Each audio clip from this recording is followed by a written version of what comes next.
Hello everyone, how are you today? I'm Enlin, and I'm joined by... A sick Mike. How are you today? Okay, you can hear me. Let me see. Make sure they can hear you. By... A sick Mike. Yes, they can, even with the muttering. But I mean, I always keep my stuff a little bit on the louder side because I also mutter a lot. Was that a mutter? It kind of was. Like, you're kind of okay. a little bit lower just because of your sickness, but again, I keep my stuff low because I mutter a lot, so you're good. Okay. Alright, so... Noted. We have just one family left to do. And then the top secret. It's been a whole damn minute since we've existed in this world, so might take a minute to get one reoriented thing before here. we continue, what do you think the top secret's gonna be? Like, yes. I hadn't really thought about it. You have an extra sleuthy, so maybe it's like somebody isn't a root tree. You know what I mean? I'm just trying to think, like, what would be scandalous? Yeah, well, what I think it's gonna be is, which of the boxes do you think are root trees? Say it again? Like, you know how everyone has got a box around them, all the, like, supposed affairs? Yeah. Like, which of those are actually true? Like, the root trees have had lawyers doing DNA scans, and they know, but we don't know the DNA scans, so they're like, guess which ones? Or like, you know, I mean, there's factors that could be counted in. Like, I'm pretty sure we can find out the age of the kids, and then you can like backtrack for Guy at least. But aren't they all root trees? No, they're not confirmed. I mean, they're not confirmed to us. They're just the family trees.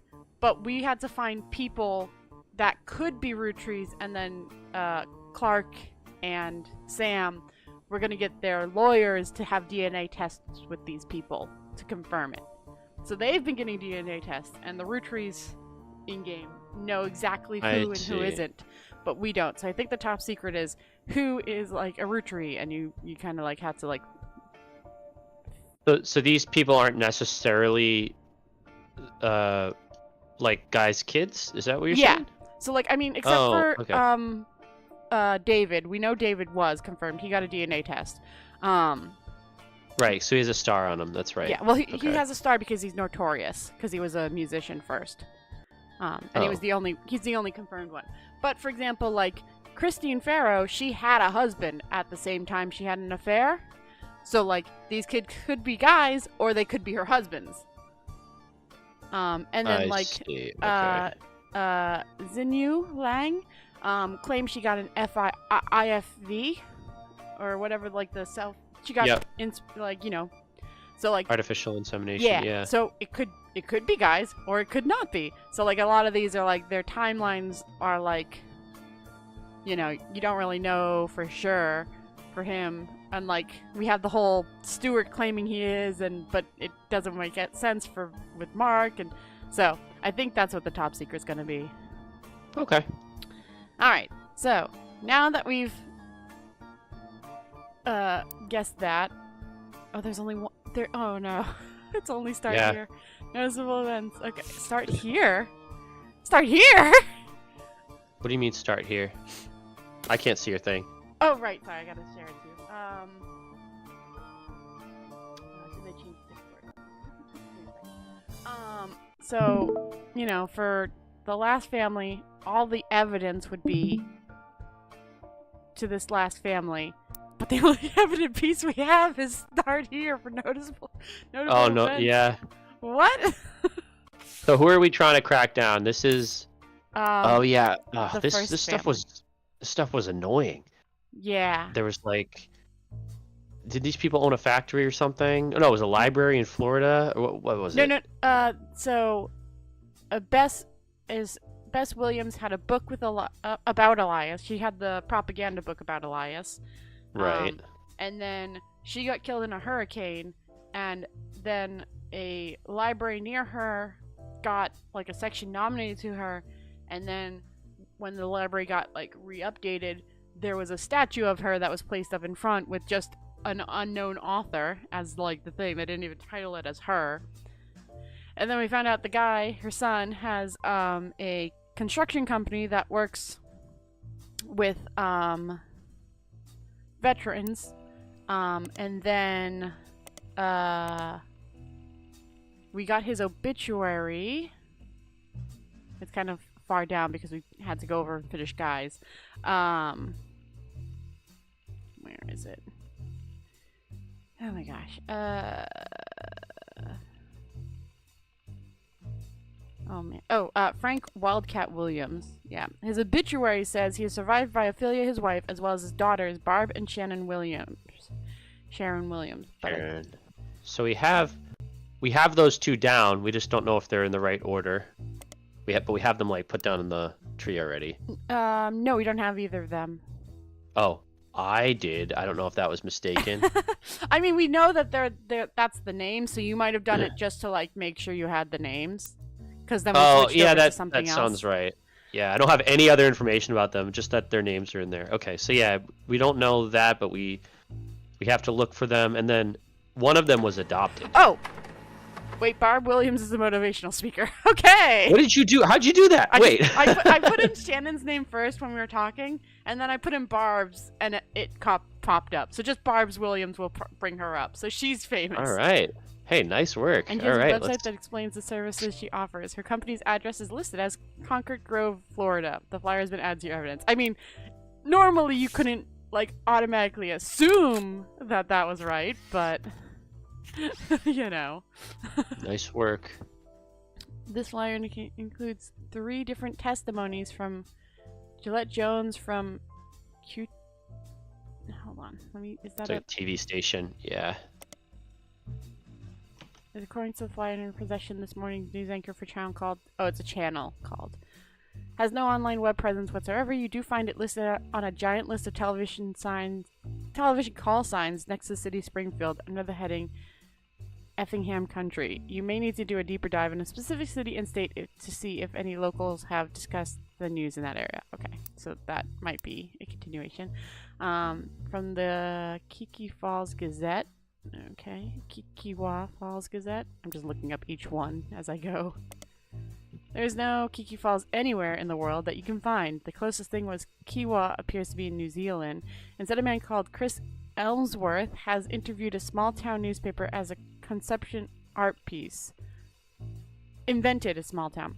The Kiwa Falls Gazette is a series of online articles about small restaurants, shows, and other tourist attractions all across the United States. This is presented as a monthly newspaper of small-town America. What makes the Kikiwa Falls Gazette a bit strange is that amongst the articles detailing real locations are occasional stories that present outlandish, inflammatory concepts in extremely mundane ways. For example, on the homepage right now is an article entitled "Mermaids Strike Back Against Lobster Farms" that uses very dry language detailing the idea that mermaids in Maine have begun to unionize in support of better benefits. There are no punchlines, and the articles are not marked any different from the rest. Unfortunately, each current issue of the newspaper is presented on the homepage. There are no archives of older issues. Okay. And then... That's strange. The superintendent of Benton County. Nothing relevant on there. Okay. Alright. Her story will surprise you, uplift you, then energize you. A lesson that anyone can take away from an intimate evening with a truly wonderful message. Book bars for corporate retreats, church events, or even school assemblies. She can customize her message for any audience. Okay. So I searched that TV station. Okay. And I got to the name Greta Flores. Oh, okay. Hold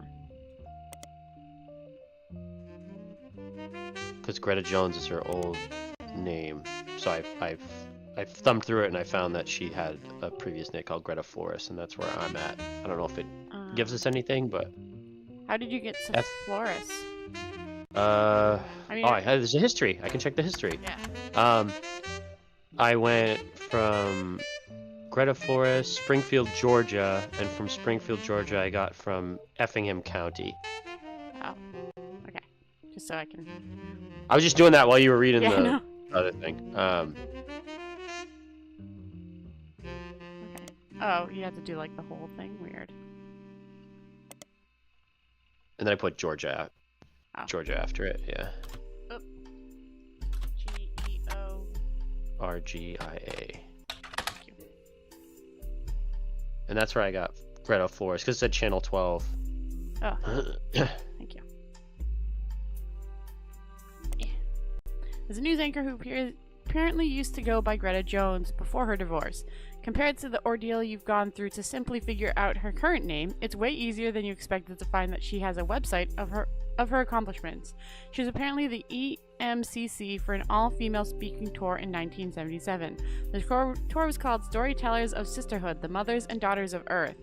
You do a search for it, and it seems some of the stories were compiled into a book simply titled 25 Stories of Sisterhood by Lee Hale. Public Library. Book title first.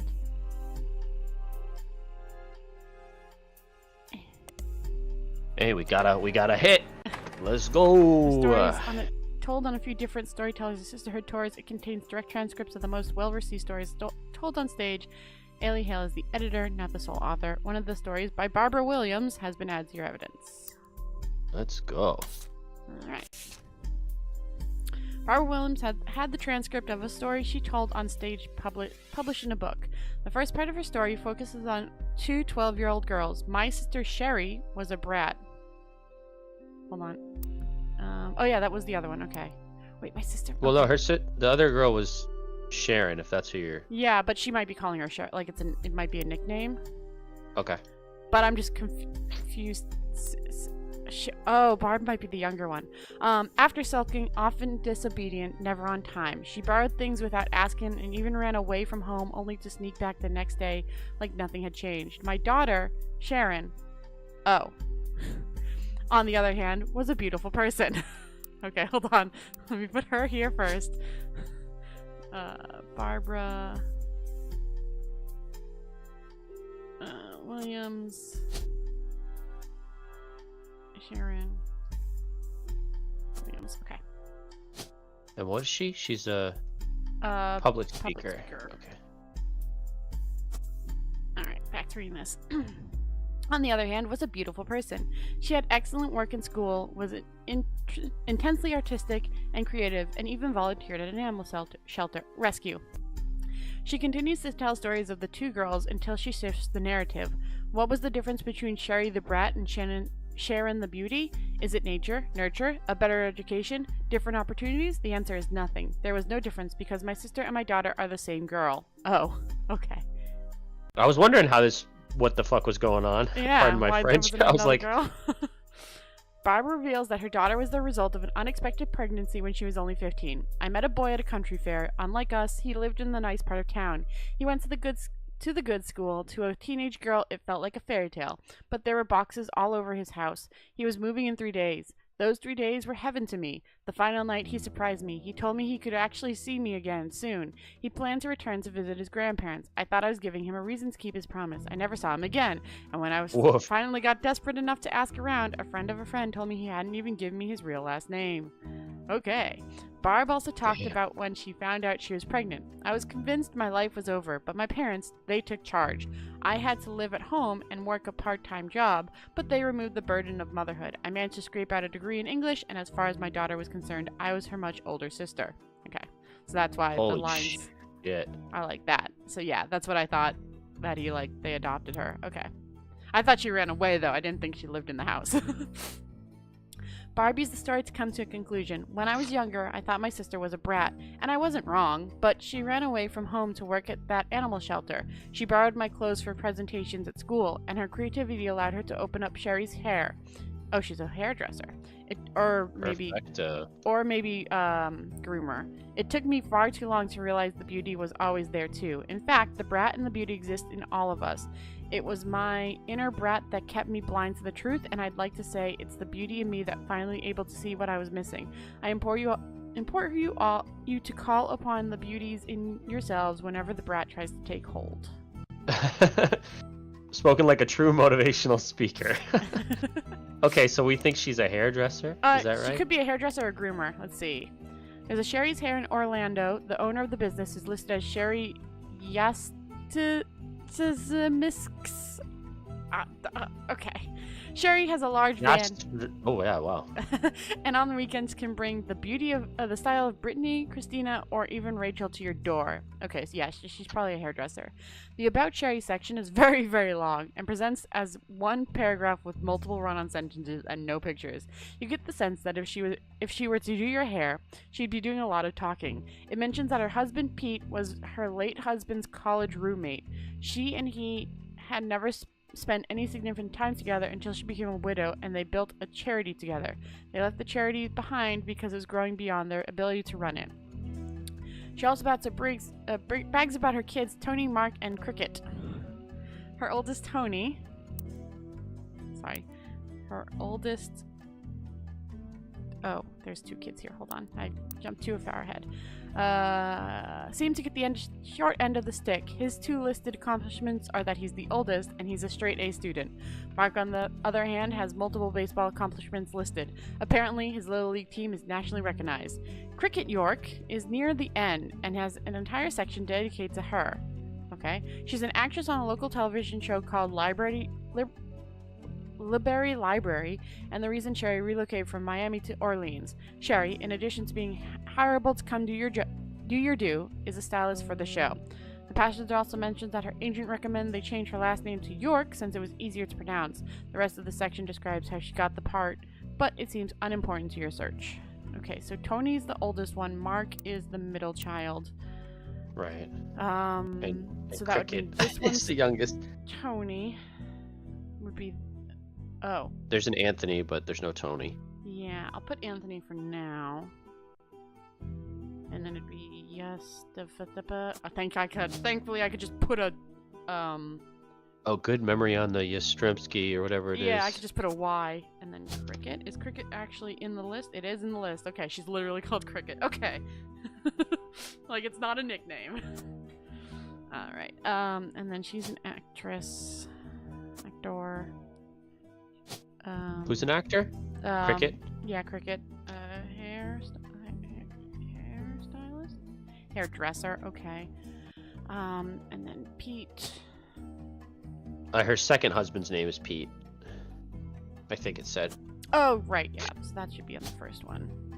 Her late husband's roommate. Yeah, her late husband's college roommate, Pete, yeah. Yeah. Let me see if I can search up her freaking last name. Yeah, we can at least find their charity, I bet. Okay, so that's not. Let me just put Peter. Nothing for Peter. Wait.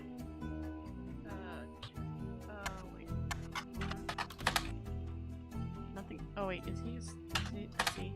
No. Okay. Oh, he is. So his. Just make sure the mark you picked is the one with the C, not the K. Oh. That's so diabolical. Fuck them for that. All right. I went back to look at the kids stuff. Mark with a C. Get real, guys. Okay. Okay, well, we can start with Cricket York. She'll probably lead to some stuff.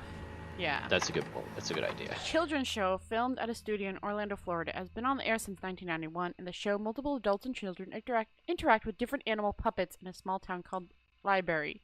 Unlike some other popular shows involving non-human performers, this one isn't funded by the public. Instead, it is paid for by donations from businesses related to education. Oh, that's kind of cool. This includes textbook manufacturers like Core Arithmetic, tutor companies such as EDU, C82U, and a few well-known publishers of picture books. From what you can find, it's syndicated in a few markets across the southern United States and in New Hampshire, for some reason. Like most other children's entertainments, many of those that grew up with it tend to have fond memories. That works in your favor because the show has been documented by a few fan sites. There's even a Library Webbring, though it only has 3 entries. You click through the site in the ring and you find that Cricket York joined the cast in 1997 at the age of 5 and is still listed as a current cast member. A picture of Cricket from one of the first episodes has been added to your evidence. Perfecto. On the small picture, the animal looks kind of creepy, but he's not bad on the big picture. On the small. Oh, and the thumb. Yeah, he looks like one of those Freddy. Yeah. Five Nights at Freddy's kind of thing. Yeah. So we just need to figure out what her real last name is. Her This is a last name? promotional. Yeah. I'm assuming it was Yasta, whatever. I mean, I guess it could be Peters. I just assumed it was Peters. Fair. She might have taken her father's name. Otherwise, the fact that they gave her the York last name Was to make don't it know. easier to pronounce. Oh, That's what it says. It says, yeah, Stremski, York. Oh, yeah, you know she's what? an actress. Yeah. Yeah, I like your reasoning. Her Yeah. agent recommended they change her last name to York since it's easier to pronounce. Now, her dad might also have a really complicated last name. We'll see. But that's what I had assumed for now. So I just put her as that for now. I mean, we're not going to get any confirmation until we get everyone anyways, so... True. So Okay. actor. Alright, next we got to go... Oh, there's more in her flyer. A lot more, evidently. Maybe we gotta. Oh wait, did we kind of lose the thread on that? Weren't we looking at that news reporter lady? I mean, there was the fake news reporter, which I just looked up their name. Is apparently one of the three brothers. All three of them are contributing to a newspaper called the Kiwi Gazette. He tends to focus more on the southern eastern United States. All the articles he's written are archived on his site, including the long-form version, the review for Barb Williams' motivational show from 1997. According to Victor, he had seen Barb talk more than once. On this particular occasion, Barb's talk was at a very large church, and it was clear she was an expert at matching the presentation of her concepts for any particular crowd, because she received a standing ovation. Barb started with a story about loss, specifically the loss of a bicyclist who had been hit by a car. She spoke about the death of any person as a darkness in their loved ones, a cold, empty void that begins to creep into space where there once was light, because the light could never return exactly how it once was. She says the only option is to nurture new sources of life to help fight back the darkness. Her conclusion was that finding the hidden meaning in tragedy is the most important thing we can do. She used multiple biblical comparisons and finished by looping back around to her initial story and how she personally began to come around to this ideology. The biker who died was her son-in-law. Oh. And the Lanes Across America charity was created to fill the newfound darkness her daughter experienced. The charity, was the light that began to fill the void, and she was doing everything she could to help nurture it. Alright, so... Lanes Across America. Or LLA, is a charity focusing on adding bike lanes to major cities. The page and pages of news articles that mention Lanes Across America has similar summaries in them. LLA, formerly LAM, was founded in 1987 after the death of Drew Smith. Wait, where did the... It's Drew Smith isn't. Oh, Smith. Yeah. Good catch. Oh, there's no Drew. There's only Andrew. Andrew Smith. I guess he's Andrew Smith. Which would make these... But where did the... Okay.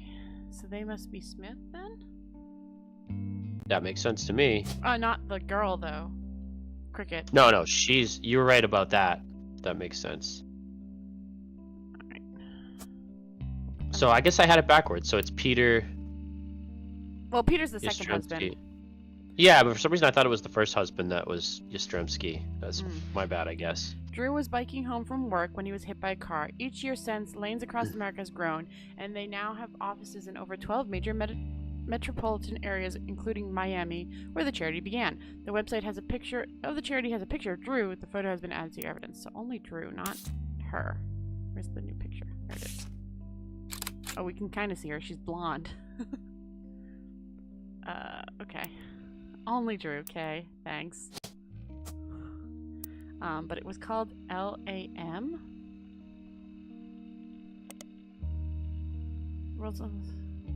Go back to it. LAM. Lanes Across. What's the state that they're from? Oh, Miami. Miami. Let's try that. Yep. Nice. It does narrow down the pages and pages of articles you found earlier to only those which with a more in-depth history about the charity. you find some additional information. It was founded in 1987 and became LAA in 1994. It was founded by Sharon Smith after the death of her husband, but we know she's Williams. Sharon and some other board members stepped down in 1992, and the current leadership took over. One of the oldest articles had a full uncropped version of the same wedding photo from the LAA website. It seems that after Sharon left LAM, they began to crop her and the rest of her wedding party out of the photos to focus solely on Drew. He is the face of the charity. The full photo has been added to your inventory. Kinda mean. But that's probably Pete. I don't know who that... Oh, that's probably her older sister. Right? Yeah, okay. Yeah. Alright. Well, we can't do that just yet. You, Sharon Williams hairdresser, and then... Nope. Picture is probably that one, but we still don't have... Oh, wait. It's probably Peter Yezizabah. I'm assuming, yeah. Yeah. They were besties. They were Alright, so we just gotta figure buddies. out the two sons now. Oh, I like how they kept the crop version and the uncropped version. Separate, yeah. Alright, so now back to hers. So for what it's worth, it still says the Barb Williams flyer has 5 hints on it. Like, after everything we've done. Well, let's see. How could we connect her to her, I guess her grandsons slash nephews? Oh yeah, Benton County, that's a good idea. Let's do that. Alright. Yep, nope. And Isabel Contran, according to the flyer on Barb Williams' website, is the superintendent of Benton County. There's a Benton County in 9 different states of the United States. There hasn't been a Benton County in Florida since 1850, so you're not sure which one Isabella Cosby comes from. Searching for Isabella doesn't lead to anything. These fit what you're looking for.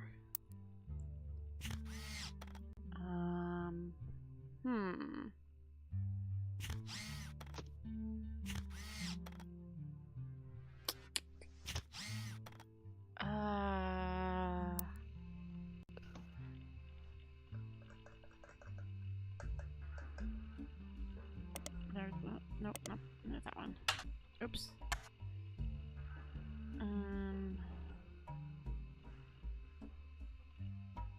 Oh, no, that's not. Oh, wait, what's the name? I'm just gonna quickly see if, there's anything for pediatrics.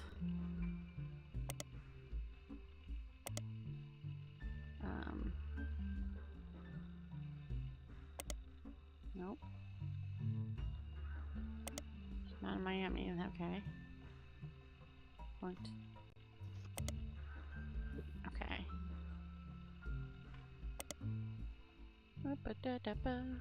Portland, Oregon. Defunct.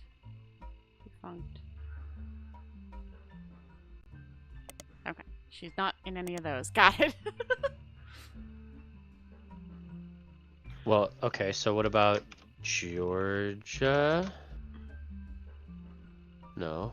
What else is... I mean, are we supposed to know geography, or you think that's too much? No, we probably don't need... Then I have no idea what else this thing wants us to guess. What other... Wait, hold on. Oh no, I was hoping this would be like... This is told in a certain area.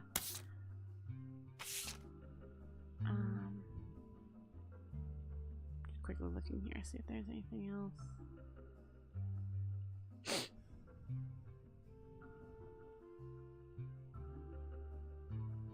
No, okay.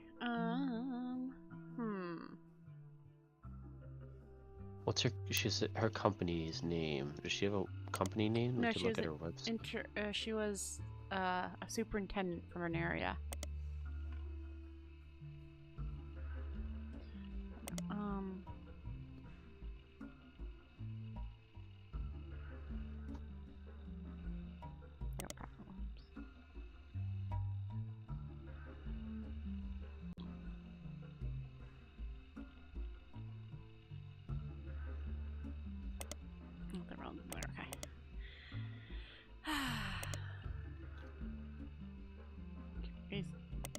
search.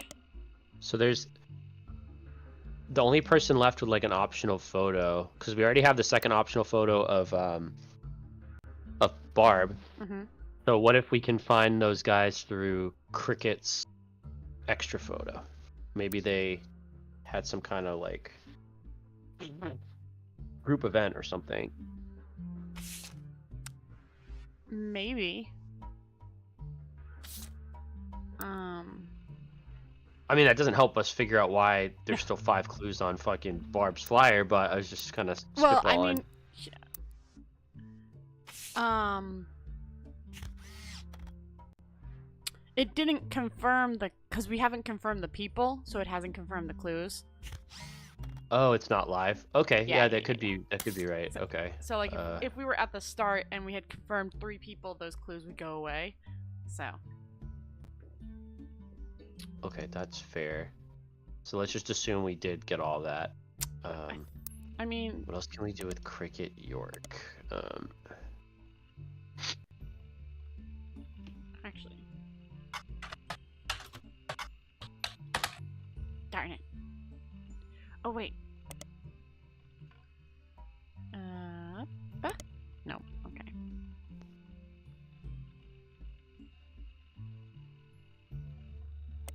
No, okay. I mean, Mark Smith is pretty generic. Yeah. I'm still checking because she's. Oh wait, it says this thing is. Apparently his Little League team is nationally recognized. Oh. And they live in Miami, so maybe Miami Little League team? Oh wait, relocated from Miami to Orlando, so maybe Orlando Little League?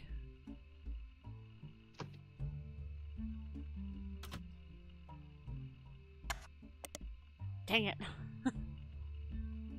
Actually, just look up Little League. Dang it. No.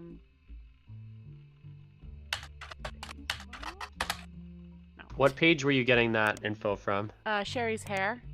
Sherry's hair. Okay, I just want to take a look at it myself. Yeah, her. Actually, maybe Miami Little League.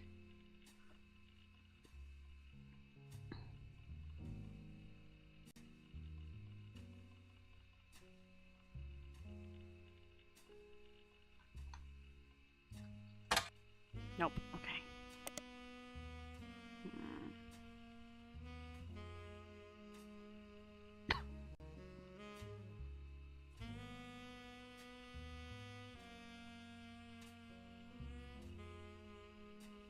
Are you a straight A student?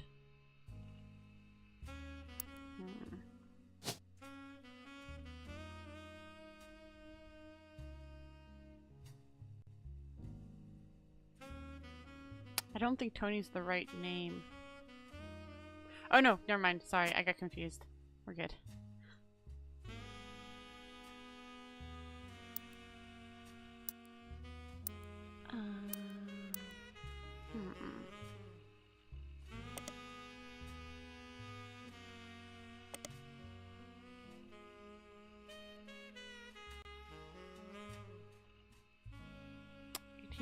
So you're not sure which Isabel County you're looking for.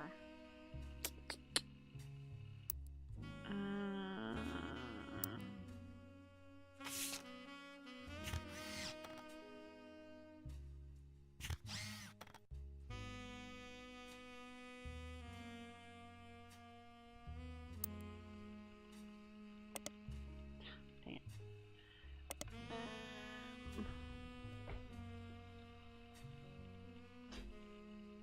There's no Benty County in Miami.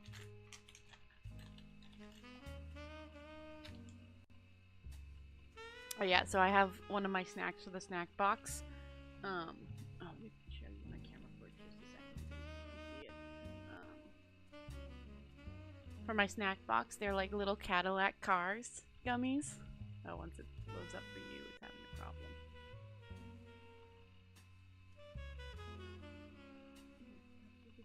Okay, it's not showing up for you. Sorry, Mike. But the stream can see it. Yeah, no worries. Oh yeah, but I couldn't see. It's a little Cadillac car. Nice.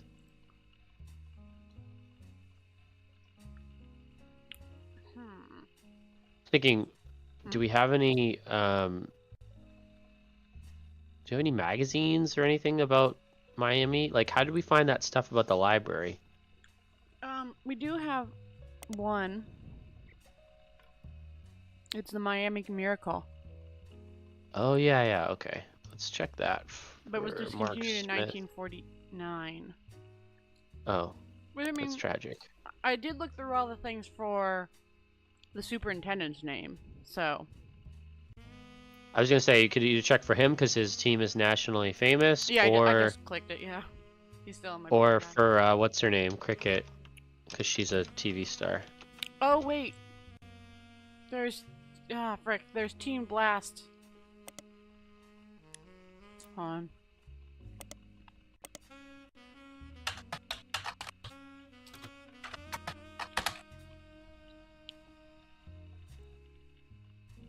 Did I spell Cricket's name right?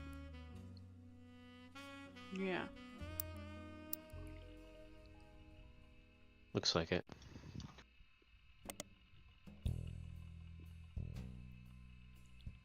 No. Actually, hold on. Damn.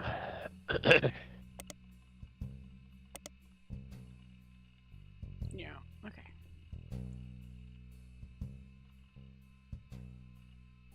(1997) at the age of 5.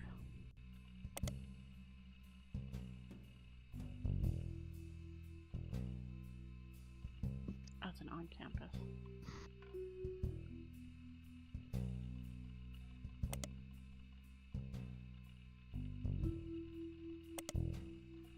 Oh, it's Oregon, not River. Nope, nothing for that. Oh, okay, I got a hit. Oh? On Cricket's website, there are two companies that work with her. That EduC82U, that got something. The Charsters. They have deals with Liberia Library and feature some of the actors from the show in pictures on their website. According to the site, they actually provide touring for all of the actors and actresses on the show to accommodate their shooting schedule. Included is Cricket York, who is seen in a photo labeled Cricket and her brothers, ready to learn from one of our talented tutors. You don't find much else about EduC82U, except that there seems to be a small section of Library Liberty fans who were deeply unsettled by the company's logo, which would appear after the credits on each episode. One writes, "I was terrified of the little girl in the EduC82U logo. She looked like some kind of demon doll, and I'd race to the TV every day to switch the dial before her creepy laugh came on." Jesus. Oh, there it is. Oh, I can kind of see why. Like it's in the corner. Alright, so there's... Alright, this might be it. Wait! Gosh, it's so hard to see. Is his name Anthony? Oh, I'm sure I can't see either. I'm sure not meant to see, right? Maybe. Hold on. Let me move in. I'm gonna move my mic. It says perfect student. Oh, they all say perfect student. Oh, I thought that was his name. Okay. Yeah. I was gonna say, wait. Is his name not York or Smith? Alright, so we at least got their pictures now. So that should be it. Oh, I guess, hold on. Well, what's his job? I guess They're students, and I know that's true because I put it in and it worked. Hold on. I didn't see perfect student on there, so I just went with regular student. Well, I didn't know if Mark's was like something about sports, you know? But he is too young to be sports. Yeah, I was confused. I thought that he like grew up and managed the team, but he was just on it. Well, I knew he was in the Little League, but I didn't know if they'd count that specifically. All right, that's what they have to say. Go back, you two. Hi again. I know you probably thought you were done, but it turns out what you're doing here might have some pretty major repercussions on the family tree. Again. Thanks, Also, there's something really strange happening. I can't explain it. Neither of us can. Uh-oh. I'd going call on, it a guys? simple misunderstanding, but it's digging at the pit of my stomach. I just have a feeling. Clark? Last week, let's just say being the president, sometimes people bring me things. Just skip to the important part. Right. One of our janitors brought me some hair she'd found in Ruby Spratt's trash. It was Bonnie Hudson's. Ruby Spratt. Do we know who that is? Not at the top of my head, and I don't know who Bonnie Hudson is either. Bonnie is Guy's sister. Oh, Bonnie is Guy She sent Hudson's us her hair wife. to Oh, test sister. potential root trees, Oh. since her DNA is closest to Guy's. right. But Ruby threw it out, and I wasn't sure why she would have done that. Especially right before we began testing the tree you provided. When I asked, she told me she thought the samples needed to be fresh every time they did a test. It seems really odd. Ruby was the one who convinced us to do DNA testing in the first place. She seemed so knowledgeable. I don't like it. You've done Oh. more of a deep dive on these people than Oh, anybody Spratt. else has. He must be the Clark lawyers. will keep a closer eye on the DNA tests from now on. You have an eye for anomalies. You know what I We mean? need I think it you was the to firm find that, smoking like, guns. She might be. If there's anyone you're And you know- 100% positive can't be a root tree, Or any you've got definitive evidence are root trees, then we might be able to catch Ruby in a lie. Okay, so it's kind of similar to what I thought.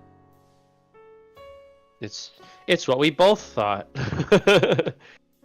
Inconsistencies. Filling in this person is optional. Filling in this person is optional. Now the time to review all possible root trees are and input your deductions. You'll then be able to end your search and reveal the truth. You have 13 possible root trees left to identify. Oh, okay. So yeah, you like click possible root tree. Comment Stewart is not. I'm just gonna say not because I don't think he is. I think it's Mark. Who? Sorry, you're doing it? I was doing Mary Beth's kids. I don't think Mark is, but I think Clark. I don't think Stewart is, but I think Mark might be. That was my guess from the thing. We know he does because he's. Oh, they also show all the clues we haven't found. Wow. Okay, we did not find anything for David, which is fine. 'cause weird. We have the blood test. He's the only one with the blood test, so we know he's a root tree. So. But it is nice that they tell us, like, we found we found everything for Frank.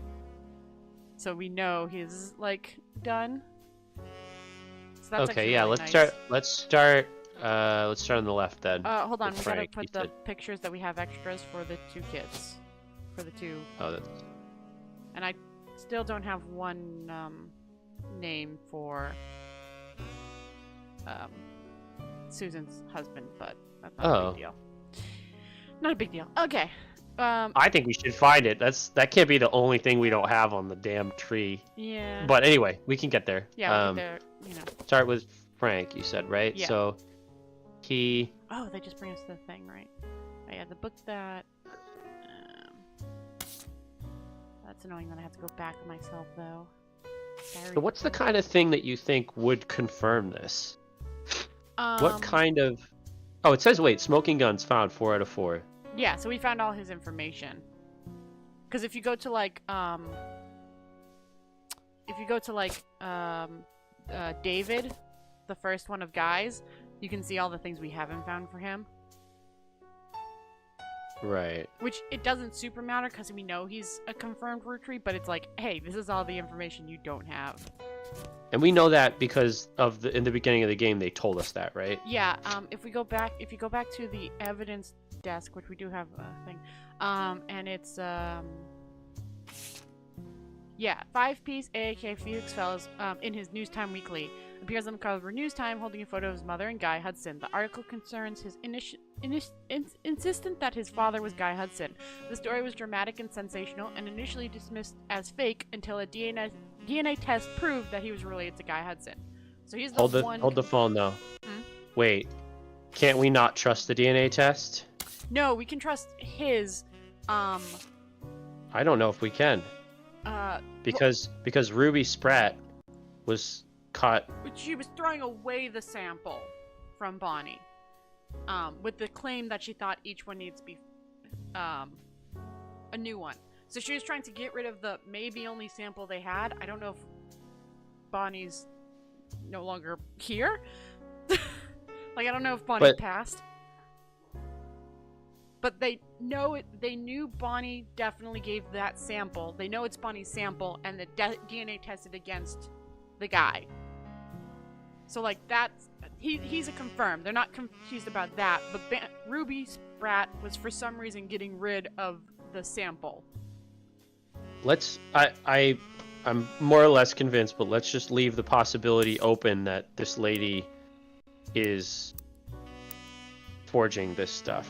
Oh, she 'Cause might we be don't- forging... I think she was gonna, like, plan to maybe forge continuing forward, but I don't think she forged the first one.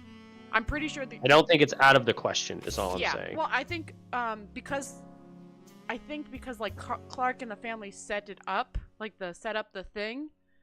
I think they were like, Bonnie, can we have some of your hair? And she like Look down here. Additionally, with the suspicion of Ruby Spratt, it's possible that some of her behaviors in the past have also been cast into doubt. Yeah, but So they're at least implying that we should. yeah, but I We think should- for at least I'm just gonna quickly look up Bonnie Hudson and see if there's anything for that. Nothing right. That's okay. I think at least we should assume that because they told us he is a Rutri. Like the game said, he is a Rutri. Like he's been confirmed through DNA tests and stuff like that. Yeah, I think we're gonna talk in circles. So Yeah. let's leave it. Yeah. You can leave possible So- if you want. I'm gonna just mark him as 100%. Like I think that one, and the thing is that it was just Ruby was trying to get rid of DNA. But we'll keep going onwards. Okay. So we have all of Frank's.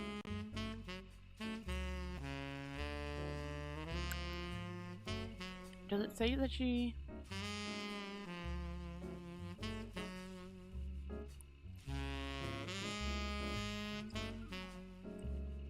hold on, does his thing say if he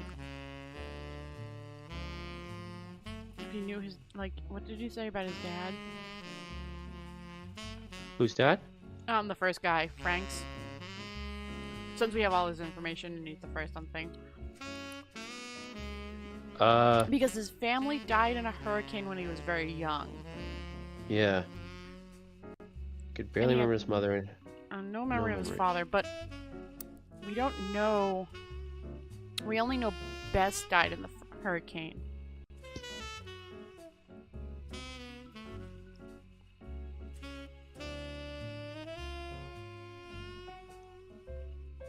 We don't know if, like, she had a husband.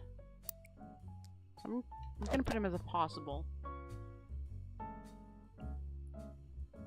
Because I don't... She doesn't even mark... Actually, she's marked as not having a husband. Never mind.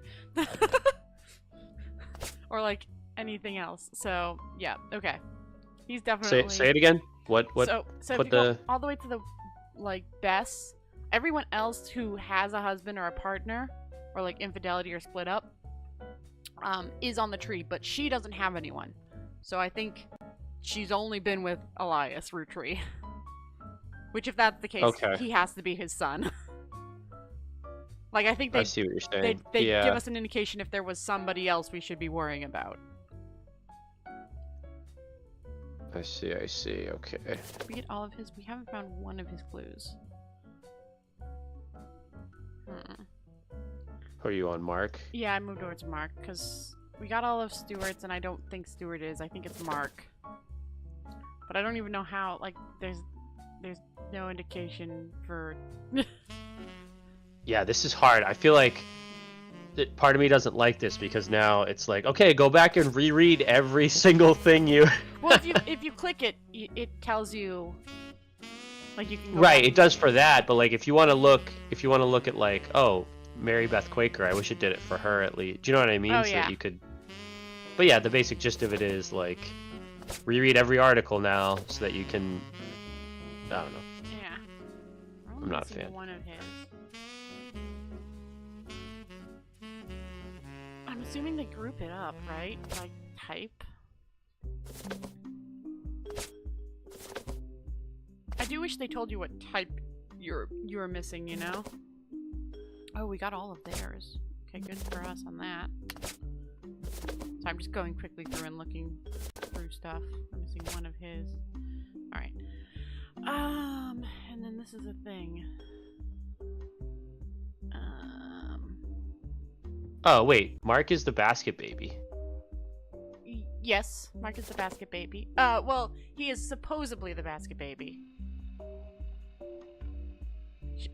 She apparently, Mary, the mother, said, she was a rather prominent supporter of the concept of adoption, and someone decided to test how much. They left a baby on her doorstep in a basket, according to the site. She adopted him without question and raised him as her own son. So she claimed he was left on her doorstep. Right, but that would also be a lie because, well, it could be a good lie because she was Pregnant with banging Miracle. Yeah, so I put him as a possible for now.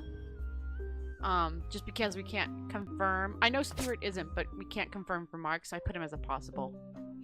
Which the Stuart game isn't accepts because Stuart's from her first marriage. Is that what you're saying? And it's because no, not that one. In the Butler County periodicals Mary Beth thing, it says my family's fortune, from Miracle, it says, my family's fortune does me no good as a man of the Lord. It's much better spent spreading his word, and I've felt a kinship with Mary Beth ever since I heard her voice. When I learned her personal story, I knew I had to help her in whatever way I could. The Bible is full of adoptions. Moses spread it, oh wait, sorry. I started way too late. She and her son are welcome to stay in our guest home. Yeah, and then the second time, it says, that her first visit was a success, and she returned for a thing. Also mentioned the unusual circumstances of her second son's adoption.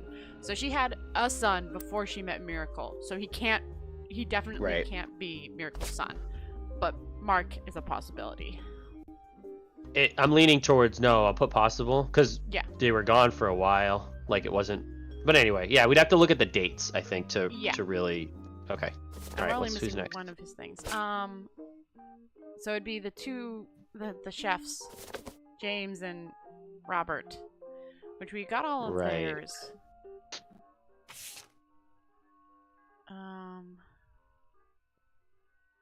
So wait, did those two split up? The husband and wife? No.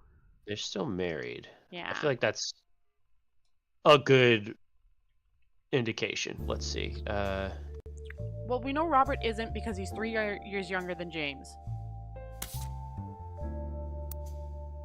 Why is that? Because, if you look up Stephen Garland's in periodical, the last one. Nope, not that one. Shoot, okay.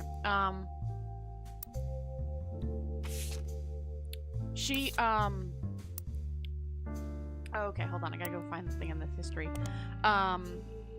Because she mentioned she eloped with her husband. Hold on a second.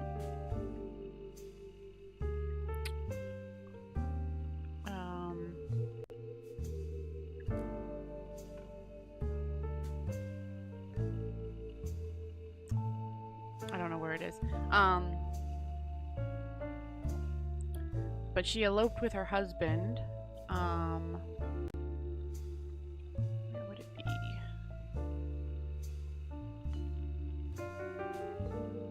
What did they earn? Did they run like a I think it was in the periodicals. Didn't they run like a diner together or something like that? Is that them? He ran a diner and she delivered vegetables from the farm. And they met that way. And then they kind of got interested in each other. And then they eloped. So like the first son could be like that. She was with like Guy's secretary and met the husband at the time, and then they eloped and had the second son. So the second son definitely isn't, but I don't know about the first son. Okay. They were eloped. Not a retreat.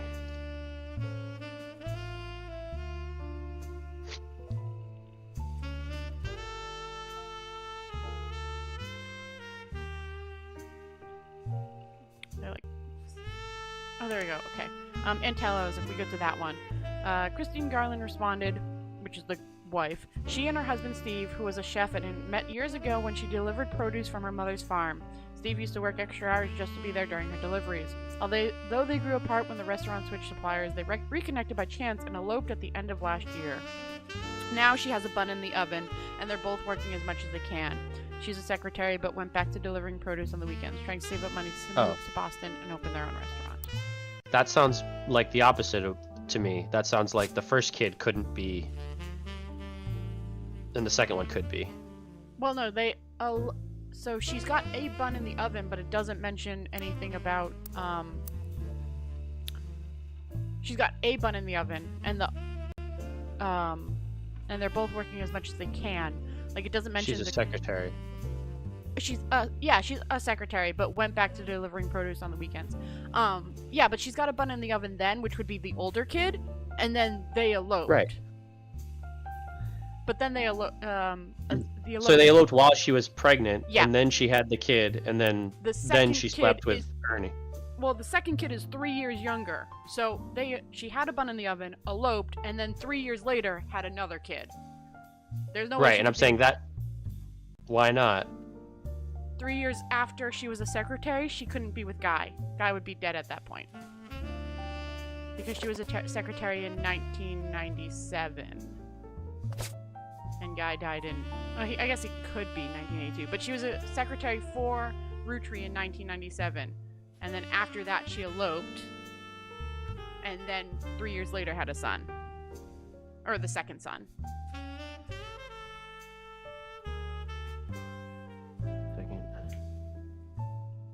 God, I low-key hate this. Okay, so company records, that's what you're going off of? The company records 1977?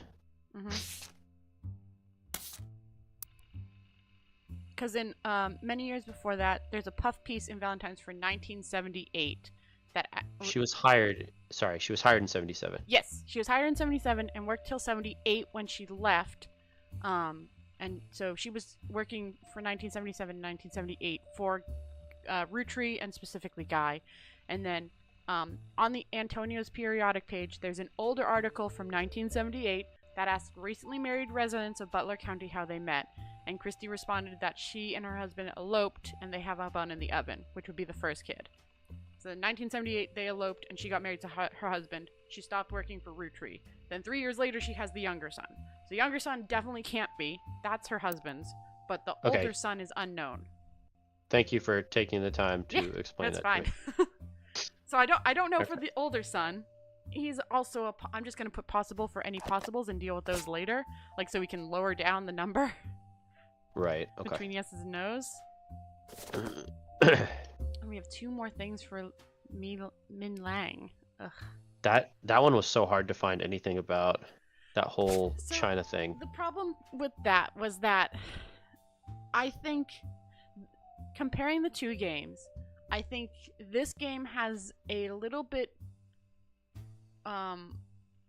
badder job at doing clues. So there was a thing. There's a initiative that Guy started called Rutri Everywhere. There's 5 areas in it. Mm-hmm. China, France, Australia, and Brazil. We were supposed to connect Australia's the daughter for Australia, that guy that we were really into. We were supposed to connect that there was rumors she got her tubes tied and a very judgy article to be like, oh, she definitely doesn't have kids. But I don't like how we were supposed to go by a judgy article and rumors. Kind of wish there was No, instead. especially when people lie in this thing all the time. Yeah, It's kind of like, wish there was something like an article, like an interview with her. She's like, yeah, I did it because something that was at least confirmation better. or like a medical condition or something. I don't know. Just like a little bit. usually when there's a conflicting narrative, usually something decides it decisively. I think but if the article wasn't judgy, because it felt like it was judgy, and so it might have missed things or overlooked stuff. Because its last line was, it's not like she can give it the inheritance to her kids. Oh wait, it's like, did you actually look to see if she had kids? Like, Yeah. you know? So it was very judgy, so I didn't fully trust it, and then the other one was rumors. But you're supposed to go through that and figure out that, yeah, she doesn't have kids, so you look at the other ones. Then you look at... Right. We never looked at France. I looked up the thing, so I knew it was China, but we never looked up France, which was probably also going to be like, he only had sons, he didn't have kids, something like that. Maybe it's a Yeah. thing. And then we were supposed to look at China, where we then led to, oh, he's got a daughter, let's look into her. And then I think for Brazil, which is the other lady, the picture doesn't... it was supposed to indicate that this is Brazil because it's a Christmas tree. Because Guy spent that year in that 1 year, instead of Christmas, he spent with throwing a company party with the Rue trees. He went to Brazil during Christmas time. And so in the background there's a Christmas tree. It's supposed to indicate this is Brazil. Yeah. It's not a very... I wish there was like maybe like something like a date in the background to be like, this is 1987. So you'd be like, oh, that's the date where he's not in Rue trees for Christmas. So this must be Brazil. Why is he so close Right. to the Brazil? So, and like, who is this lady? She must be important. So like, but so I think the first game was much better at like having its clues indicate things, and this is like a work in progress, and it needed more, work. But I mean, it's not terrible. No, it's definitely more frustrating and less satisfying. And Yeah. I think for the reasons that you're saying. Well, so some of far. them. Like, some of them were nice. Like, Mark's family was pretty simple. We kind of got... I mean, Miracle's Infidelity, that one was pretty simple and straightforward, and we really didn't need any clues for that one. Like, that kind of just flowed nice and easy. And once we eliminated everything else, Elias's family kind of, like, flowed somewhat simply today. Like, we got it in a half an hour time. Like, we got it in no time. So that one was pretty simple. Guys is kind of like a mess. There were some that were good, like I the didn't like guys. Yeah. the one on the final affair. Hers was pretty good, like her finding out the school and finding her in the two pictures and connecting her. That one was okay.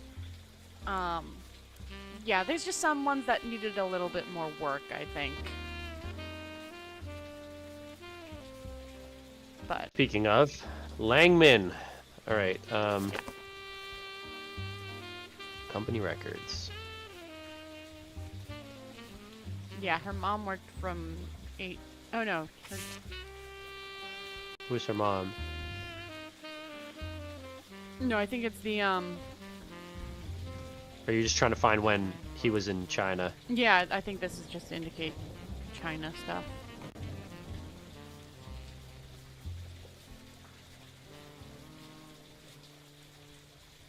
Oh yeah, so 5 Pieces flavor development in Yeah. Chigua, 1980.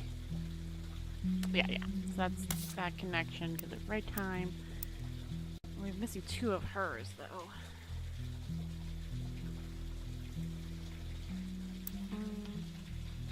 Because I think the story really starts back with her mom, Yeah, I mean, I want Lang to look up Xinyu.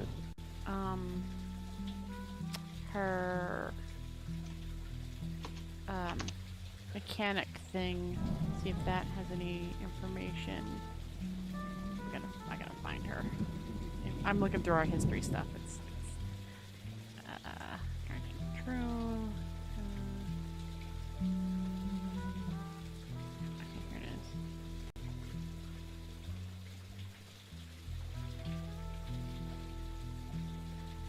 Hang with the hang, Missy Lang.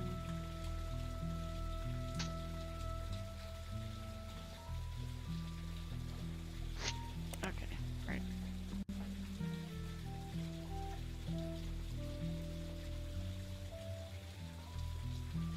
One of our hobbies is coming to the States. I've been collecting accents in our spare time. Oh, yeah.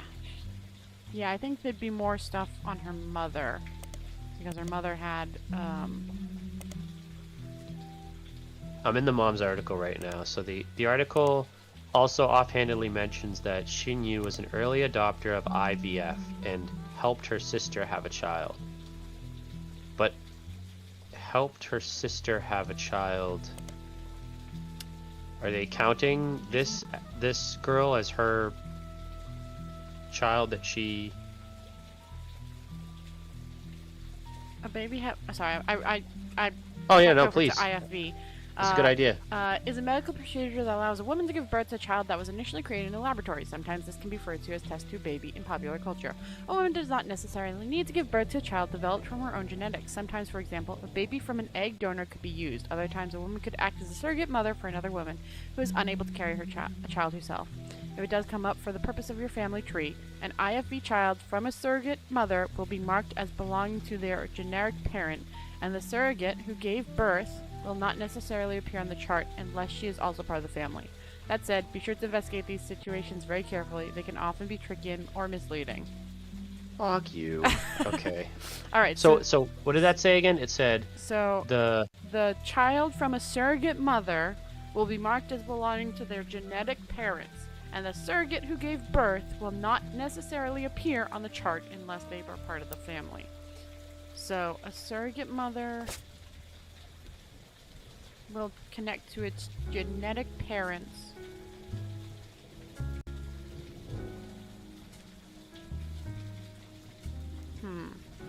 So does this lady have? So is that her daughter or is that her sister? That must be her daughter and not her sister's daughter, right? Is that sister thing just a red herring? Well, we know she has a sister who has a son. Oh, that's right. Because she has a nephew who's in charge of the factory or whatever. Yeah. Go back to the lag.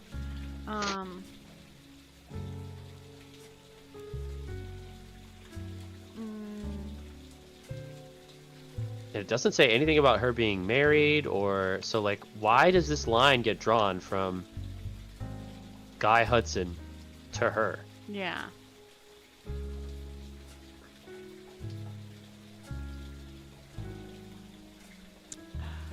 Also, I'm wondering if this article, if this stands as a mark on Guy. Sorry. Someone that is, what was it? Hold on, let me pull it up again. Someone that has proven they can do something well can do it 100 times. An unproven leader could doom us all. Because Guy almost killed the Root Trees Company with his 5 pieces fancy stuff. And then Ernie saved it.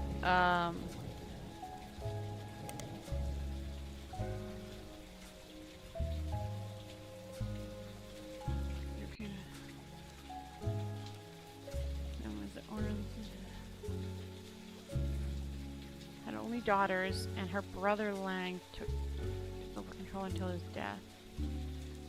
That's his oldest child from the next generation. Is oh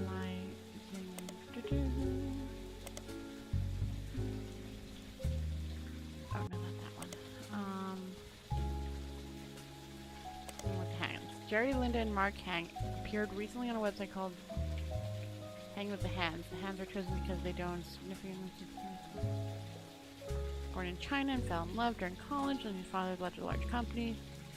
After expanded to the U.S., Linda's father approved their marriage so long as Jerry took over the U.S. portion. Linda jokes that the entire situation is like coming out of a song. How I ended up with that just her friends moved to the United States. Now we're sent here, and now we couldn't possibly imagine going back. When we had Mark, so when we had Mark, we never even considered giving him a traditional name. Meanwhile, my sister stayed in China and has thrived there. She doesn't even like visiting the U.S. anymore. Our kids are complete opposites, though. Mark couldn't wait to travel abroad. As soon as he was old enough, he's actually in business school in China now, working with my sister. Our niece, who grew up there was the opposite. She couldn't wait to get here. She started calling herself Lucy Lang in high school and flew out here as soon as she graduated. The name change apparently drove my sister absolutely loco. So, there's 2 kids in this family. Mark and Min.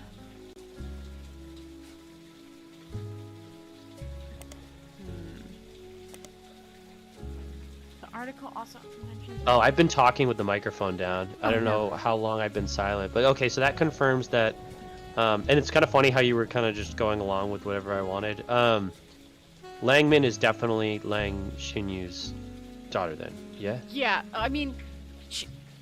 So she does. Yeah, she definitely has to be. So is there a way to check how old this girl is, or like? We do know you know, she's in just- college right now. She's in Team Oh, yeah, she's this college student. Talentla. So she's in college now, and what is it right now? It's Oh gosh. it says it somewhere, doesn't it? The house might somewhere. I think it's 1990 something.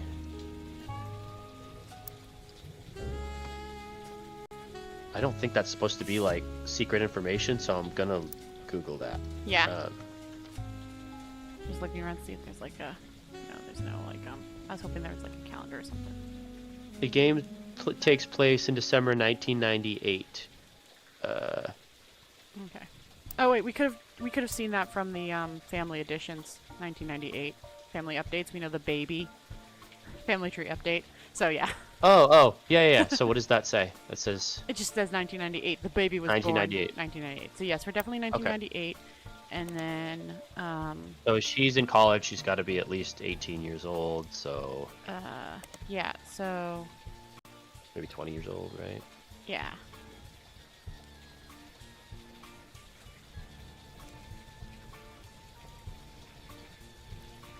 So it works out to be that she could be. In the timeline. Yeah, right, because if you click on her, it says that the company records from 1980 to 1981, so that would make her either 18 or 19. Or Yeah. 18 or 17, actually. Hold on.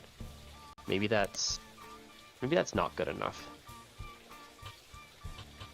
And it also matters, like, when was Guy Hudson down there? Did you find that? Sorry. Guy Hudson would have been down there, probably in 1980, since I'm assuming the Zygu is the Chinese one. He could have like never gone down there though. It's like my No. because it says on there. He did. Hold on a second. Which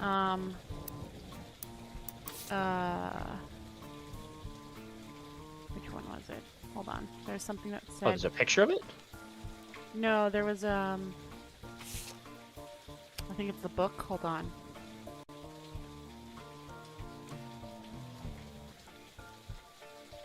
Oh, and remember Fancy Flavors? Guy knew that part of Elias's legacy was the 5-piece flavors, so that's what Guy tried to do, too. Caviar was a disaster here, but it was actually somewhat popular in Brazil for whatever reason. Christmas 1979, he went to Brazil to open the thing. Guy was always hopping around the world trying to recreate that success. If I had my guess, his family has very wisely put a stop to it. Mid-1981, months after I had already moved on, he called me the thing.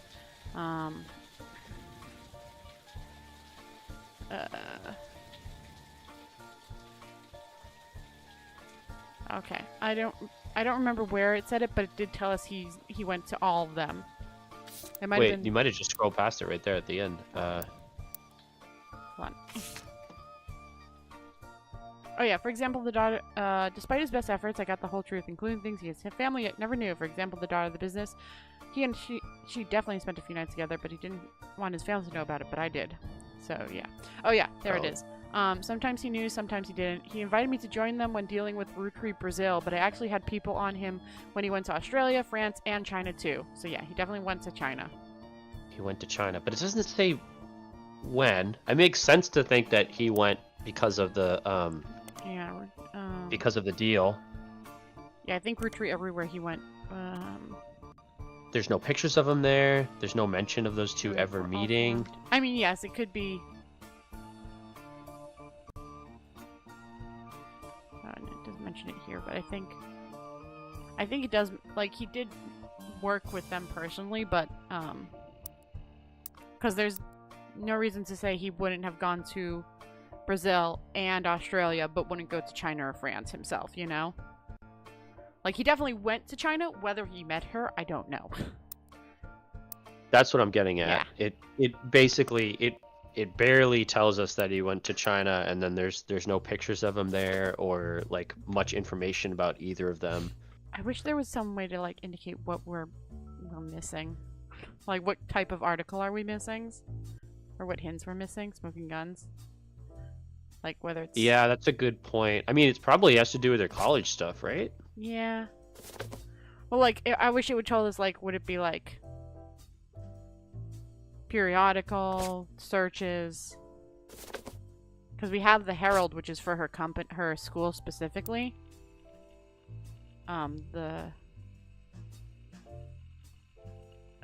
Herald is her school specific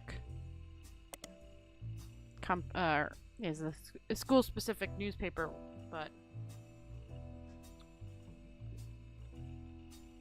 I mean maybe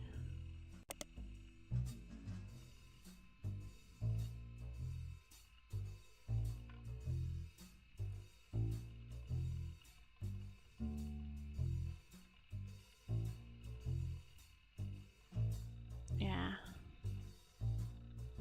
I don't know. Okay, so she's a no or a possible? I guess if we're being honest, we have to say possible. Yeah.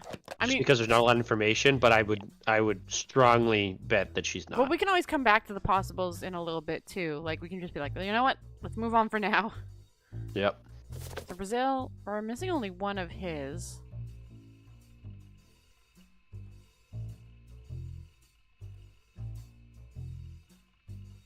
I'm just looking up.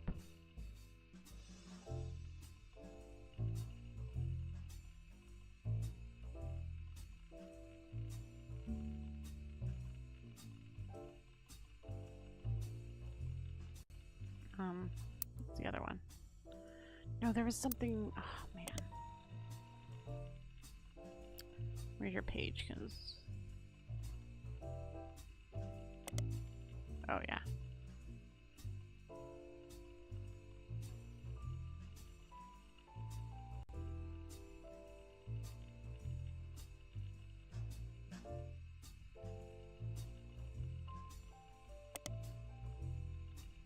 Live culture following the current. Called bandaged and that's a small thing. Yeah, you're telling us. Age is zodiac sign. So he's also 18. Wait, he's 18. And he went to Brazil when? How many records? He went to Brazil in 81. Nope, he didn't go to Brazil in 81. What? It would be the Christmas party, right? Yeah. There's a Christmas party here, 1980, 1981. Hold on. You. Is his mom on that list? No, What's the mom's name? she's Suarez? she was one of the Rutri Everywhere's wives. Like he was working with her husband. Oh, what's the husband's name? Is it Soros? Soros Edson. Edson Soros, actually. So he's not on the docket.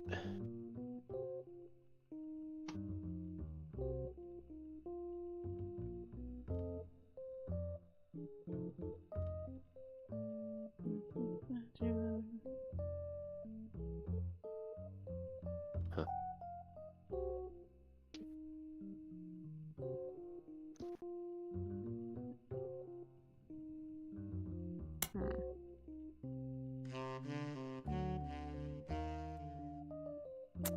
But they're saying something about him not.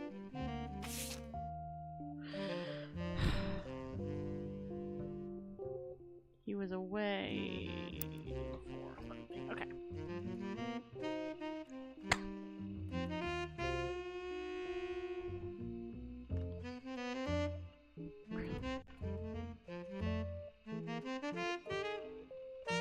Newscaster.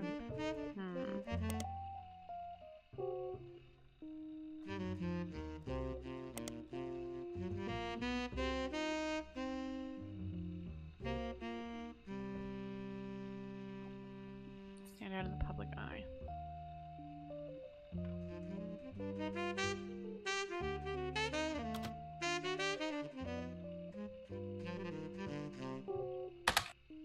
Oh, no, same thing. Okay.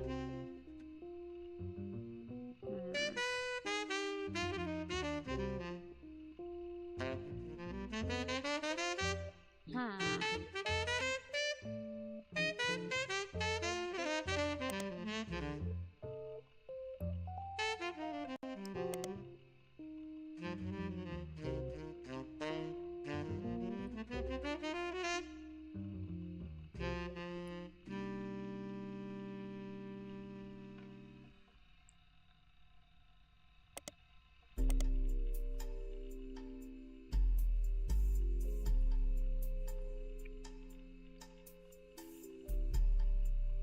Darn it. So we know he's 18.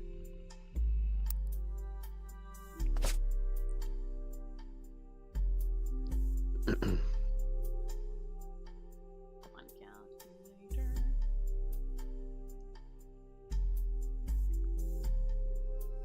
Would you just mark him as maybe and move on? Is that what No, happened? I was minusing 18 to see. Oh. Yeah, it would be the right time for him.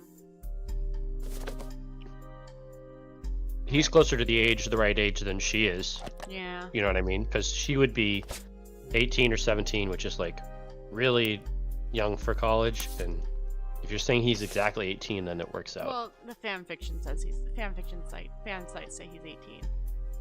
Okay. You know, they can kind of be wrong, but maybe not. 'cause They they're would fans. they would know though at the same time. Yeah. Yeah.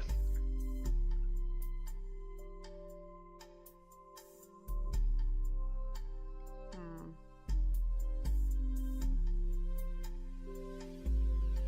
Do we have all their article stuff? We don't. Okay. Yep. We need. I want the.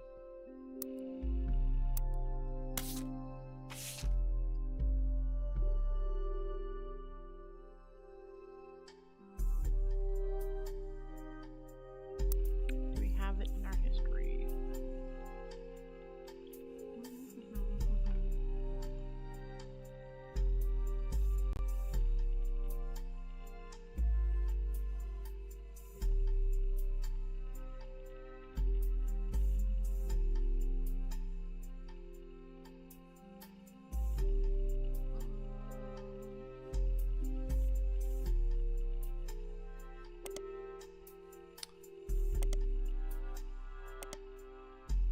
Hold on.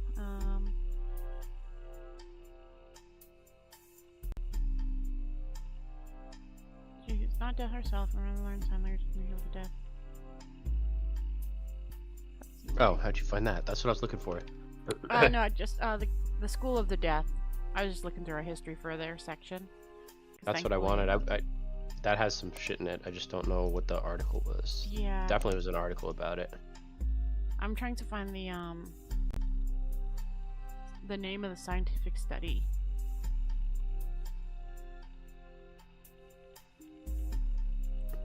The Ford sisters, who attended public school in Butler County, are one of only a handful of identical twins in the world who suffer from two different genetic issues. And their mother. So these cannot.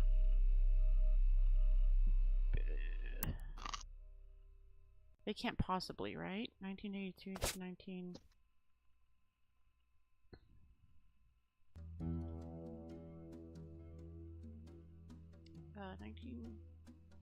1998 minus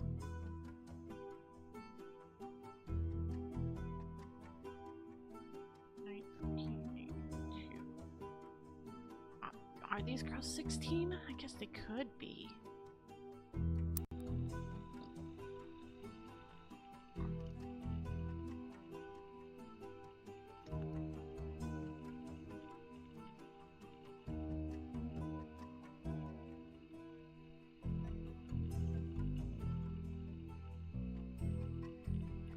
We're different.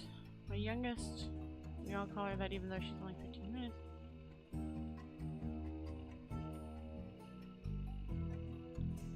Girls.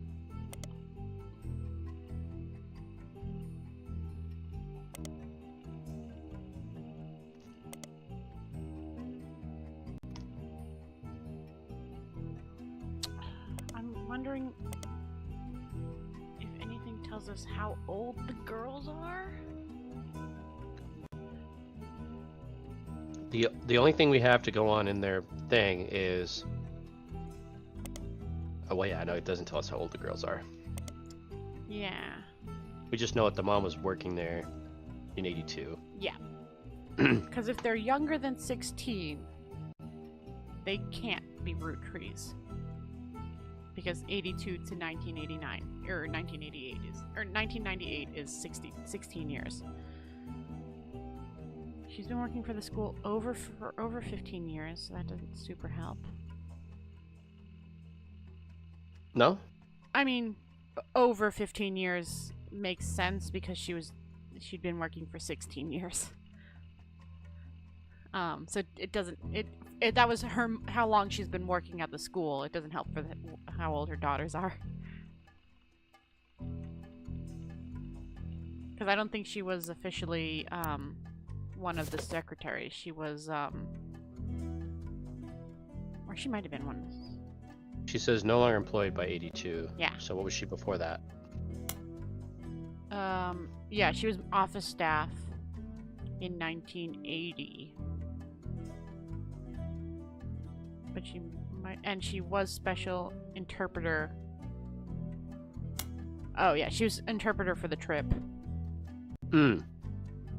Susan Ford was hired under a special category that only existed for 1 year, which was interpreter, 1979 to 1980. Oh wait, that means Yeah, sorry, What's go up? ahead. I was that means he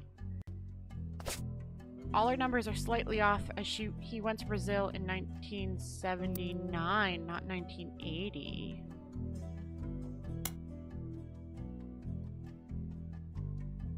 Yeah, 1979 doesn't have a Christmas thing. Okay, so he was in China. Yeah, travel expenses 1979. Australia, China, France, and Brazil. Okay, so he went and saw everyone in 1979. Oh, okay. How much is 1979 minus? It's just 1 year off from what we were doing, so Yeah, I just that makes her 19.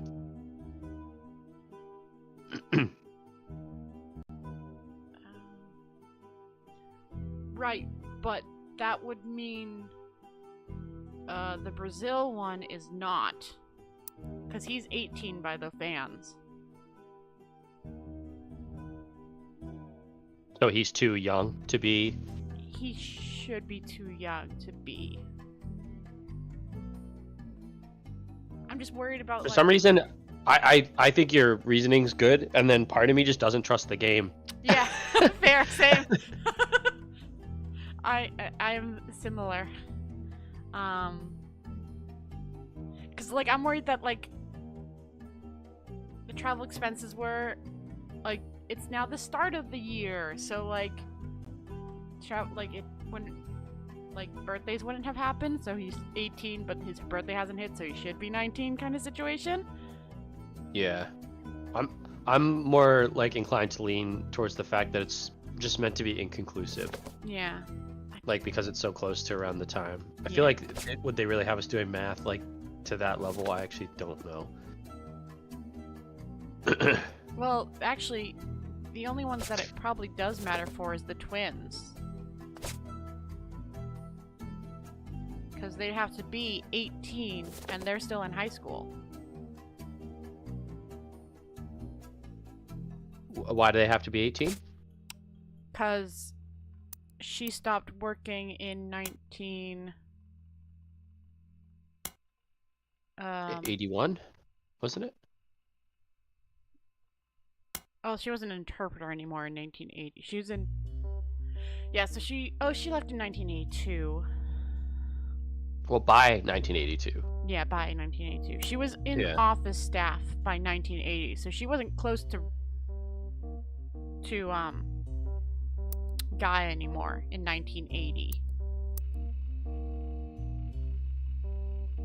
I also never found her husband. Yeah, that I want to find that. So that might actually help us It potentially, might. like to figure out when they met or what his connection is to the school. So he must be a deaf. What are the kids? Are they deaf and mute? No, they are asthma and allergic EpiPen. Oh, okay. Well, fucking, I'm paying attention. All right, so Well, the reason she works for a deaf school, and they were included in the study because the study asked her, "Do you have any kids in your school that's a twin? That is one deaf and the other isn't." And she's like, "I don't, but my 2 daughters have different things," and they're like, "Yeah, add it." I'm like, "We'll add them." So that's why you were looking for the study. yeah, just so I could figure out names, but So maybe her husband's got to be deaf, maybe. right? But rather learn sign language to communicate with the deaf, Yeah, she could be. like I mean, the she, guy she's seeing. yeah. She's learned. She's actually a few things. Yeah, she's a polyglot.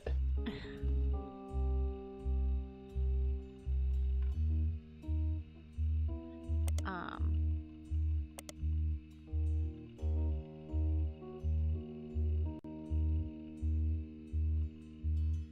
So they changed the name in 1990. Yeah. It was the last name of the founder. Yeah. And then they had the Hudson Wing was an expansion, built in 1982. It's a separate, much smaller building, half a block from the main campus, and operates as a smaller independent school that offers free ASL courses for the family members, friends, and caretakers of deaf children. According, they got their name after the president of Rootry Company, Guy, generously donated $250,000 towards the construction of the building. There's also a very vague history section that you can somewhat fill in with details from other information you've seen about the school. It mentions that the donation came as the insistence of an employee of the Rootry at the time. It mentions that she learned ASL from the main school before the Hudson Wing ever existed to surprise her future husband, who is deaf. So yes, you're correct on that. After realizing how useful a service like this could be to non-deaf people that wish to better serve those with hearing issues, she convinced Rootry management to invest in the school. The Hudson Wing opened and she became the first teacher at the new campus. At first, it only operated on weekends, but since then has added afternoon classes on some weekdays. So we do know that her future husband, is deaf. So you're correct on that. Okay. So he must have been, I mean, not like he's deaf therefore, but like it's a game, so Yeah, he must be involved with the school. Involved in the school somehow.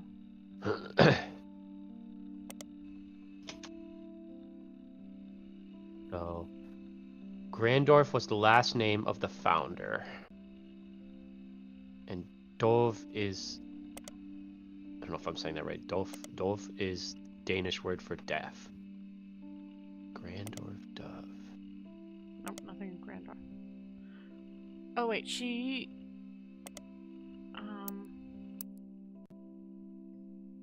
oh no, she's Ford. Okay, I was like, but that's her name, maiden name. But she's not. That's not her married name.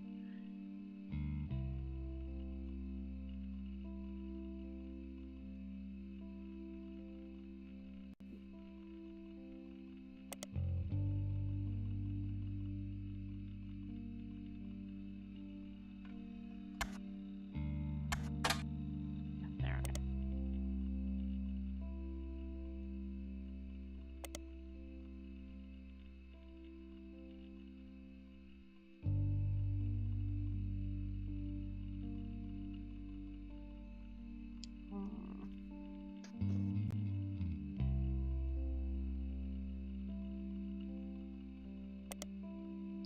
Okay.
Oh, that's not helping me much.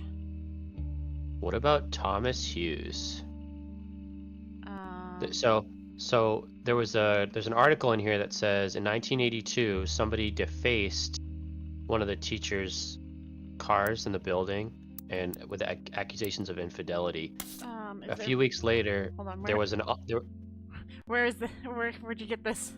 this is an article in the Butler County Times. Oh, okay. How'd you find it? I just said Grandorf Dove. Oh, okay. Hold on.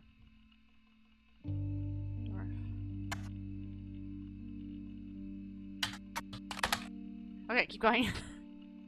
Sure. A few weeks later, a follow-up article provides more details. There was one arrest, Thomas Hughes, who was coincidentally a former student at the school. Apparently, the destruction came weeks after he married the school's newest teacher, Mrs. Hughes.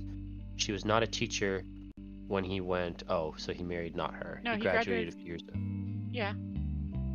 According to the reporter's investigation, trials, and restraining order, Mr. Hughes was convinced that he was not the father of Mrs. Hughes' current pregnancy. He was released on bail. Seems that Thomas Hughes, Mrs. Hughes, and the Hudson Wing have all avoided further appearances. So, Well, considering they mentioned the Hudson Wing, that feels accurate. Oh, yep, that's it. Yep, he's Thomas Hughes. That one popped up as the last thing for the girls that we were missing. oh, okay. So,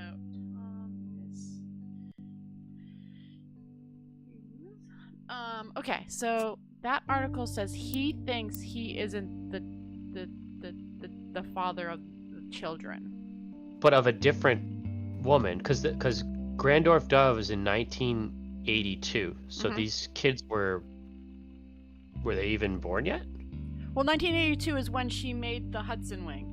It seems that someone defaced the school and vehicles outside the brand new Hudson Wing of the school, which is what Susan Ford convinced the Rotary Company to make, and then became its first teacher. And then Oh, okay. the article All right. below And it then, says, came after weeks marrying the school's newest teacher, Mrs. Hughes, her now name when she's married to him. She was not a teacher when he went. He graduated a few years earlier. So yeah, that confirms that he's deaf, which we knew her husband was, or her husband to be at the time was. So gotcha. he thinks that he's not the father of their kids. But so I know this isn't a clue. Mm. Like I don't remember exactly like all the stuff that we went through because we did Hudson early on. Yeah. But it's like based on what I'm reading about this lady, she doesn't seem like the cheating type. Do you know what I'm saying? Like I'm sure she like banged him or whatever. Well, I know that's not a clue, but it's just a what gut. I'm thinking is that she did have his kids.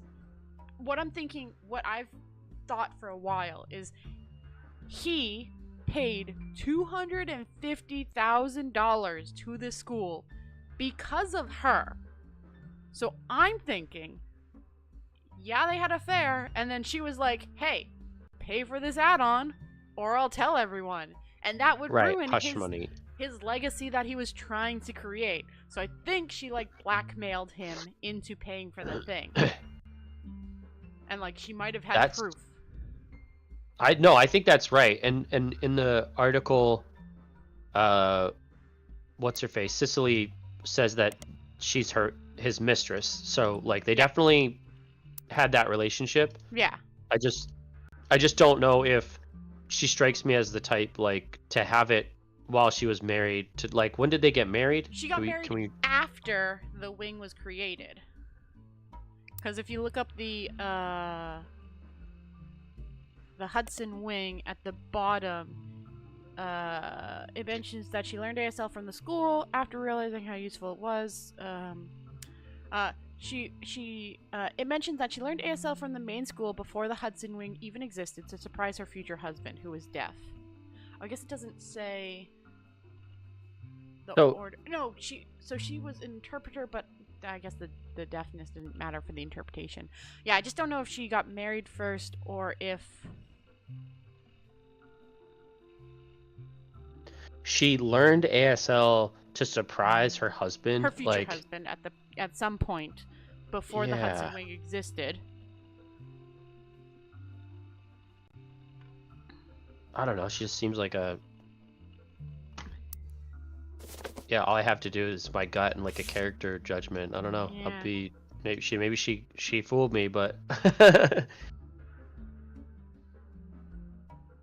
He sent his mistress Susie something into the bathroom to provision me. Poor girl. I remember her from our trips overseas. She was too good for him. Anyways, he died soon after, and that was the last I did ever team up. Hmm. it's a tough call. Yeah. I feel like here's what I think. It's possible, but I feel like there's not enough evidence. Like this is one of those cases where Well, there has to be some kind of evidence if the husband went to the work of dealing with, like, maybe criminal charges because he didn't think it was his kids.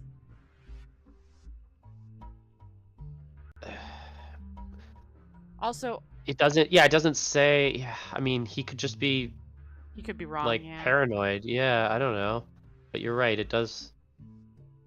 It's Like, like, what does the game want us to think about that? yeah, I think I'm gonna say is just because of the husband's, like, insistence that they are definitely like his own personal insistence that yes. I don't know. Maybe I'm just more conservative. I wouldn't bet on it. I wouldn't bet on any of these so far. I wouldn't even bet on the guy you're sure on. Like, I'm like so. The only what do you other call one it? I'm like kind of maybe is Flavio, because his hair is kind of a reddish tint, and red is a recessive trait. But I don't think the game cares about that. And so, what about this middle thing here? Inconsistencies. Yeah. So we don't. So this would mean we have Oh, this is- pictures that we haven't used or haven't found even. You've got to be kidding me! Real? Oh my god. Okay. What's the matter? Click the is this a possible root tree right next to the bottom one? Anonymom. It's freaking Anonymon! Okay. We, like, left her behind, and it was fine, and now it's not. Oh, that's juicy. That's really juicy. Okay, we gotta go read all of her stuff from the start.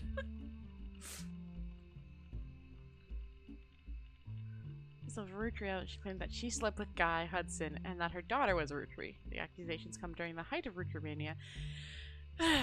She appeared in the shadows with a disguised voice and prompted an article about herself in news, in the TV interview, in the option as Jane Doe Rutri. The name Nanmon was not self-inflicted. It seems to bring up organically.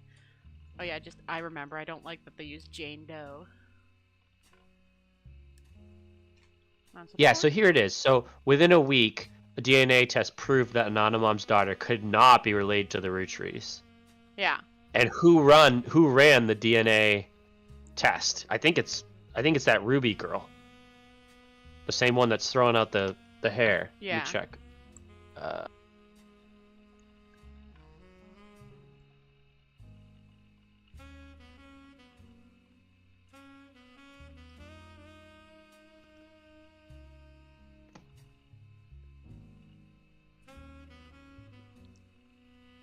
Ruby Spratt.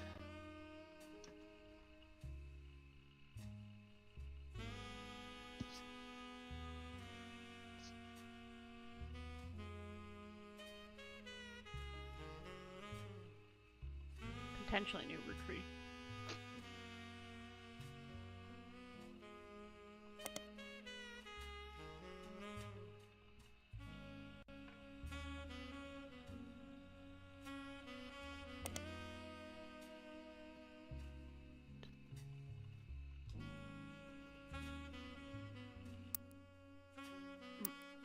So she grew up in foster care, by the way. Who? Anonymous? Ruby Spratt. Oh, Ruby. No, Ruby. Sorry, I know I'm kind of jumping No, it's rails, fine. but I think it's related.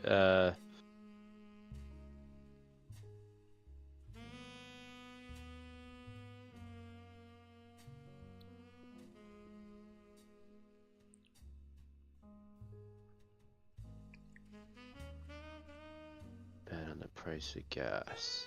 So let's look at Portland.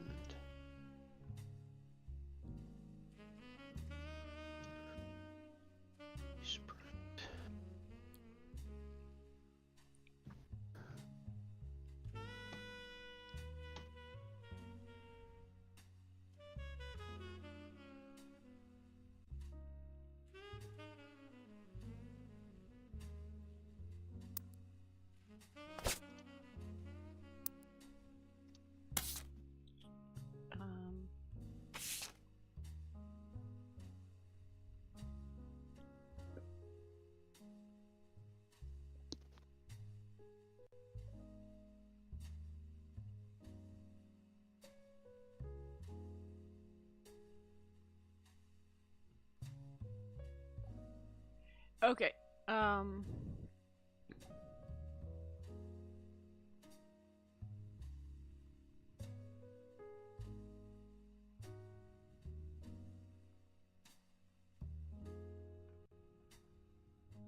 DNA test orchestrated by lawyers on both sides.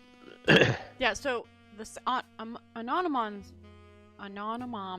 DNA test was provided by both sides, while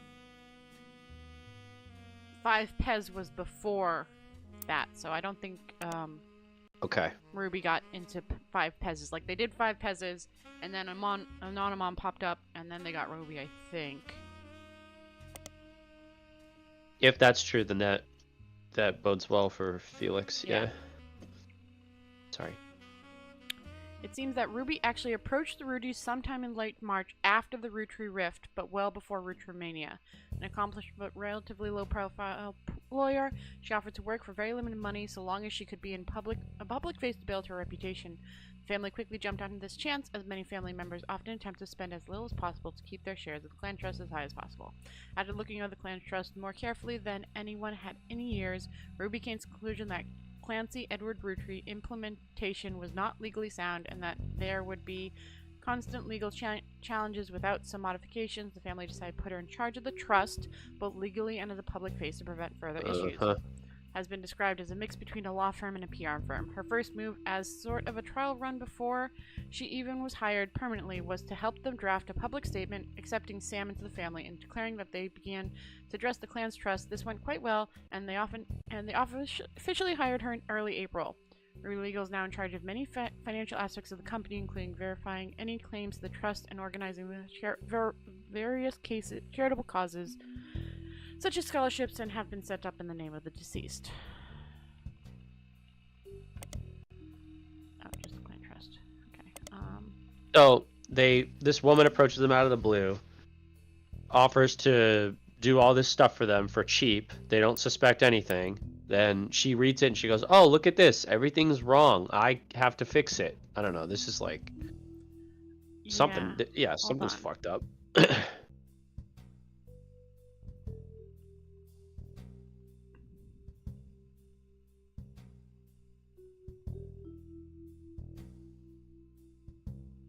Repping Felix.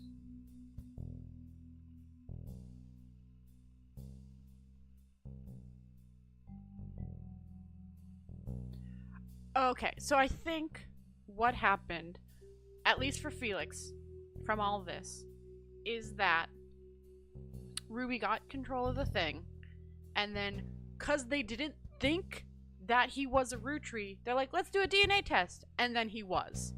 So I think for Felix we can claim, like, she was like, there's no way he's a Rootry. Like, no one knew about Guy's whole situation. None of the people had come forward. Him and his wife had their situation, so his wife wasn't saying anything. Like, she was gay as well, so, like, she having heard about what happened, like, finding out event probably, so she didn't say anything. No one knew Guy had affairs aplenty, so they're like, Guy was great. He was fine. Let's, just do a DNA test and it'll be fine. We'll just prove he's not real. And then he ends up being real. So I think for Felix, we're like, Ruby was not thinking there was a possibility of anything like that. And so she's like, whatever. Yep. And then Anonymon comes in, and she might have fixed it. She might not have. I don't know. But I think for Felix, we can 100% say, yep, DNA test was not altered because they just didn't think it'd work. They thought it was going to be false and we'd be fine. So I think he's good. His wasn't affected at all. Okay, I'm into that. For his is going to only be, we know Stuart isn't, and Mark is still a possibility, and we gotta look more up stuff on Anonymon. Ugh. There are 3 other things from Anonymon. I mean, we probably have to find their names anyways. Where is her article? There it is. Alright. Okay. We have the list of all the secretaries, so... Anonymous woman appeared on the cover of News shortly after 5 Pez. In an homage to the previous cover, she holds a photo of her daughter. Unlike, she wishes to remain anonymous as both photos are obscured. Claims to have had an affair with Guy while she was working as his secretary. On brand to his MMO. Or not MMO, yeah, it is an MMO. Anyways, she and another woman were hired at the same time during a transitional period while many of the secretaries that had worked under Zach were already gone. She says that she and right that at other the woman beginning. were both underqualified as neither had typewriter experience. According to other staff members interviewed, Guy had his own requirements for hiring women. Guy liked to throw lavish parties, and the longer he was president, the more excessive excuses he found. Post states that these parties mostly seem to be an excuse to have after parties at Guy's house featuring much more alcohol and other substances. She claims she slept with him at one of these parties. She confronted Guy when she found out she was pregnant. Guy didn't seem fazed and then came to Norwegian. He paid her a significant amount of hush money on a recurring basis under the table. She used it to move away and start a new life with her daughter. When he died, the money stopped coming. She assumed things had run their course. She went back to work at the department store and hoped that nobody would ever look too closely at how she paid for her house. She told everyone that her daughter's father walked out one day and never came back. She claimed that after seeing the fantastic article in News Times, she realized that she wasn't the only one that this happened to. While she never worked at the Rotary Company at the same time as 5 Pez mothers, Joanne, their stories seemed eerily similar. And she knew Felix was telling the truth right away. The article presents no tangible evidence of her time, and all the payments were allegedly made in cash, however, using details that she provided. Their reports were able to reach out to the other woman hired at the same time, who also remained anonymous. They successfully tracked the timeline, and both women confirmed the existence of the infamous after parties. 5 Pez case was strengthened, and their news story. Okay, hold on. Let's go to the Records. Oh, 19, if you go to the second page, 1977 is when Joanna Robertson gets married and then leaves in 1977.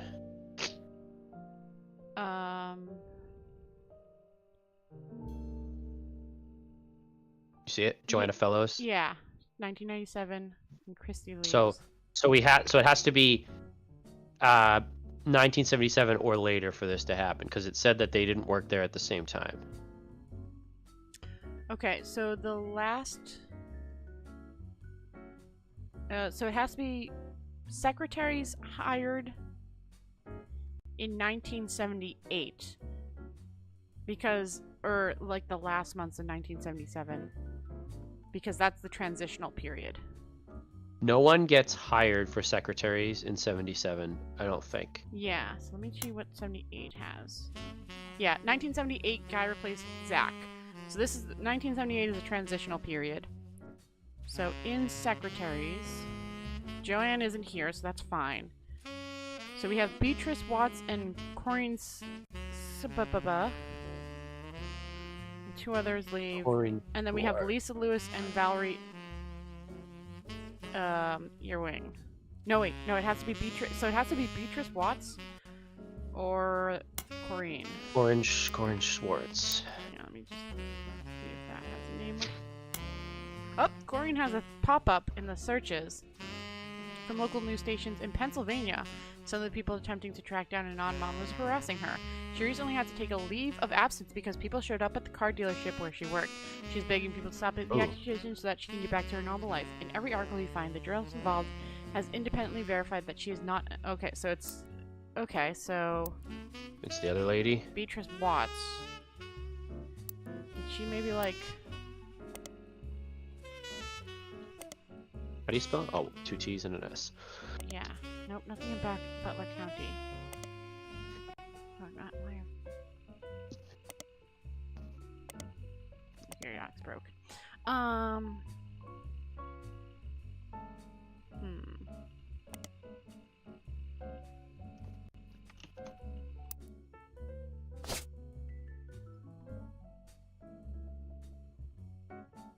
Beatrice. Yeah, so she's there. Okay.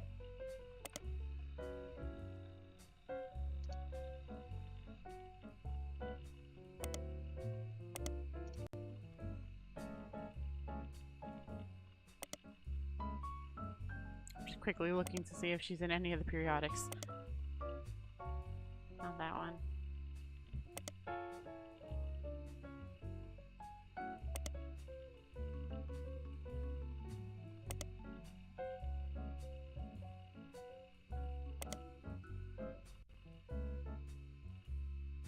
She wouldn't be in Team Blast. Alright, so she wasn't in any of the stuff.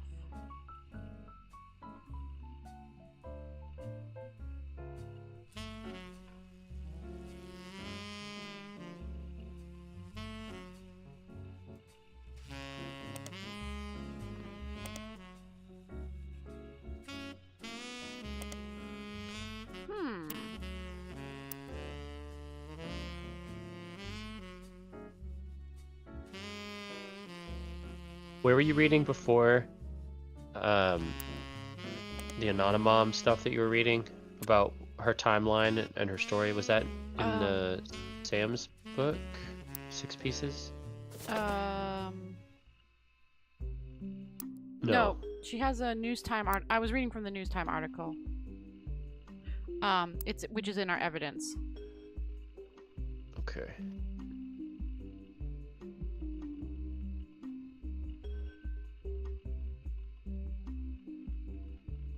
Oh, it was an article. Okay. Yeah. And then, oh yeah, with her blurred out on the front. Okay, gotcha.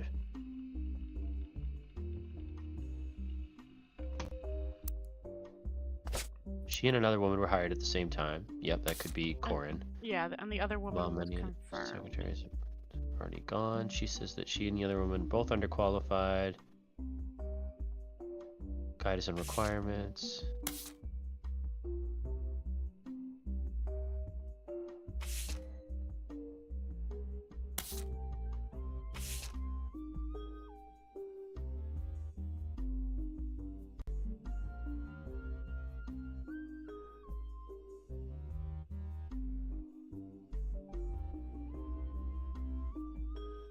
Okay, so it says she worked at a department store.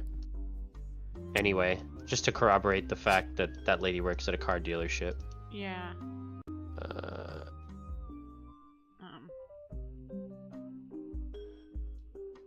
Nope, sales is not a job here. I was just seeing if I can find a.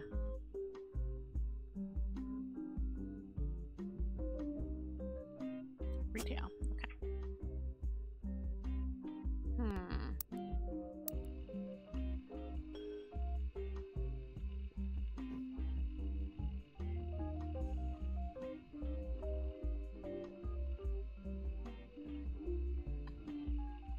This included her job and many of the same details as Five Pez's mother's story, including her job and the time period. Of course the time period! Guy died! It's not like he lived a really long life. He had a very short time when he was the boss of this company. What are you complaining about the timeline? Oh Yeah. my gosh.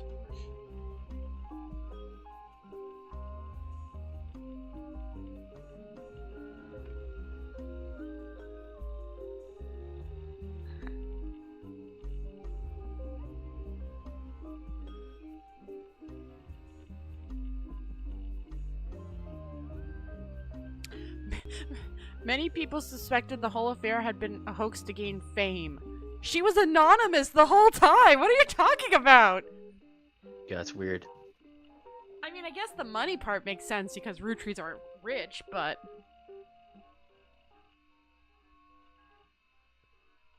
Oh yeah, some people even attempted to track her down her true identity to demand she was held accountable.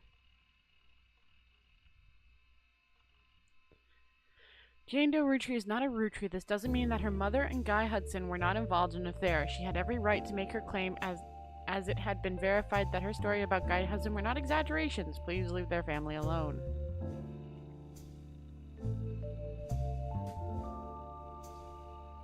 think that, like it's any fad, it just ran its course naturally. Regardless, this was the film.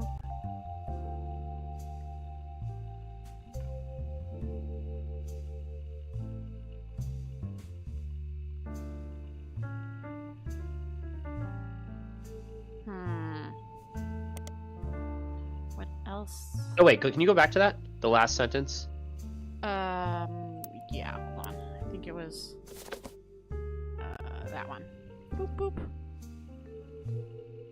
Yeah, has been eliminated as a potential new root tree by the company's lawyers, who are the ones verifying your work. Yeah. So now Ruby is Yeah. suspicious. I just want. Yeah. Because they found Change your- the trash.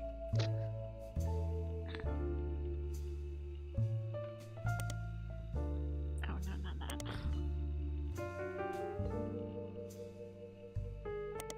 Hang on, I gotta feed the cat. One Yeah, sec. that's fine.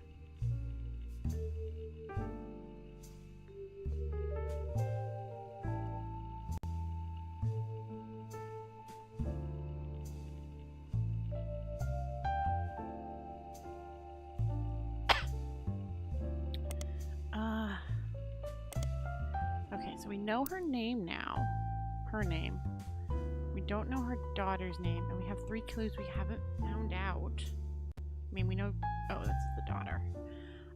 Ugh, what could. Hold on.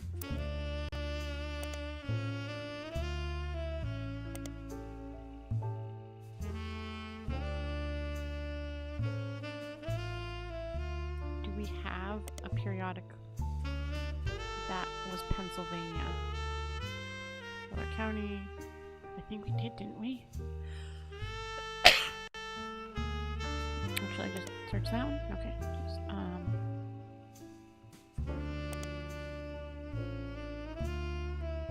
it's Portland, Oregon. No, we didn't. Okay.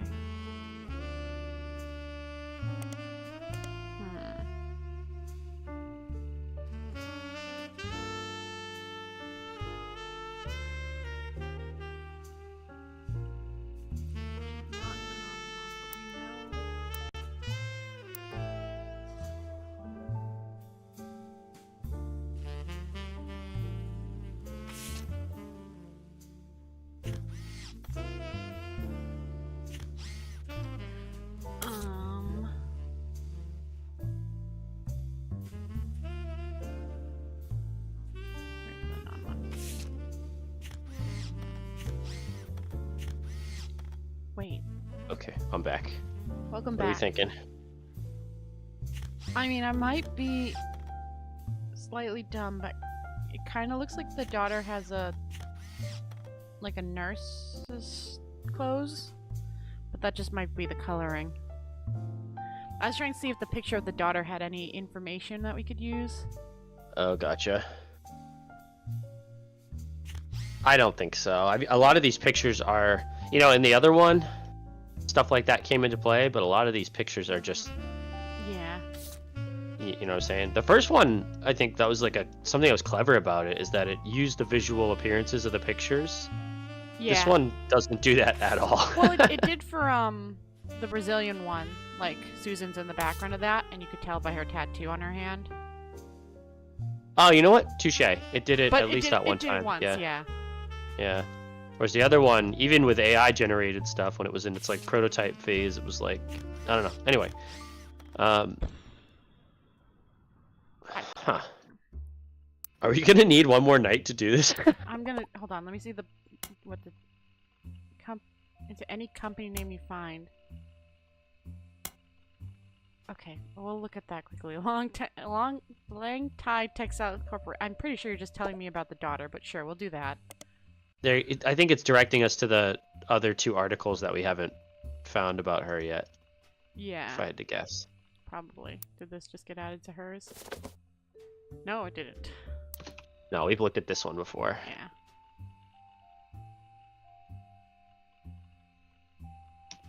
It's just a question of what did we miss.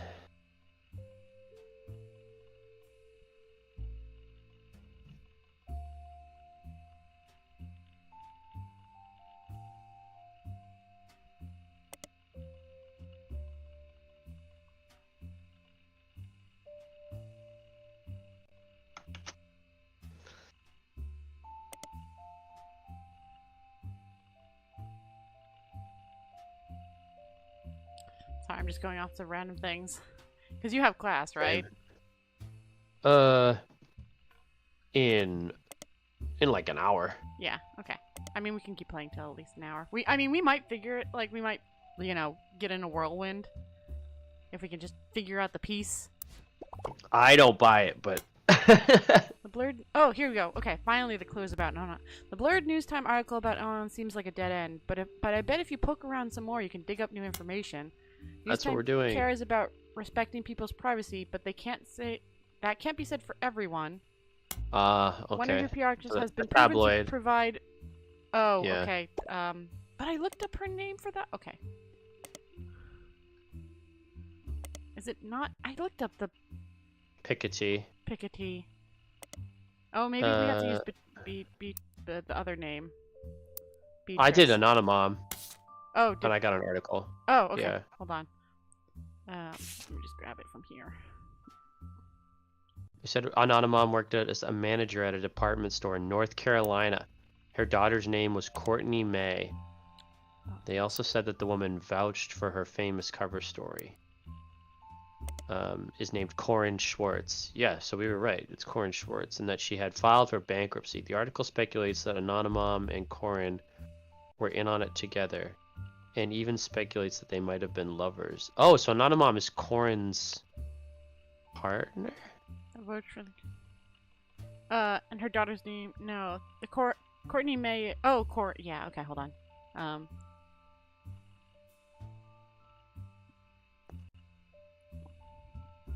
Well, that she.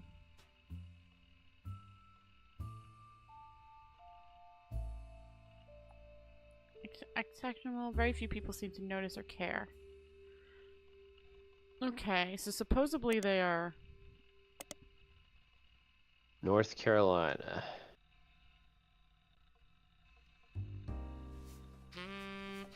Wait, does that make sense for Corinne? Because she lives in Pennsylvania.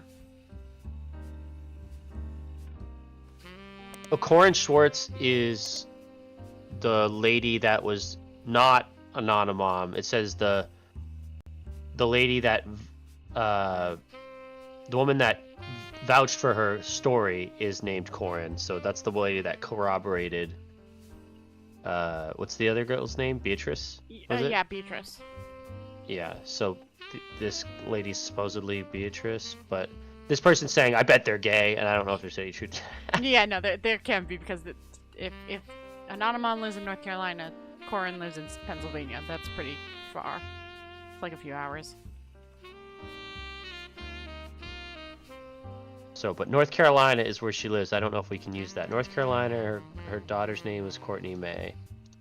Write that down. Do we have any magazines?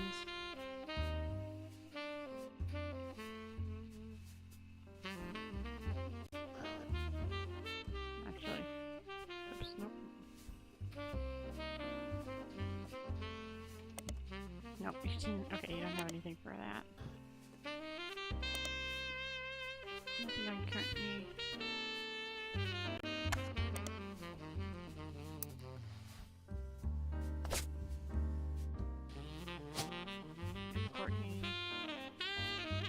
Courtney May is a thing, so she'd be Watt.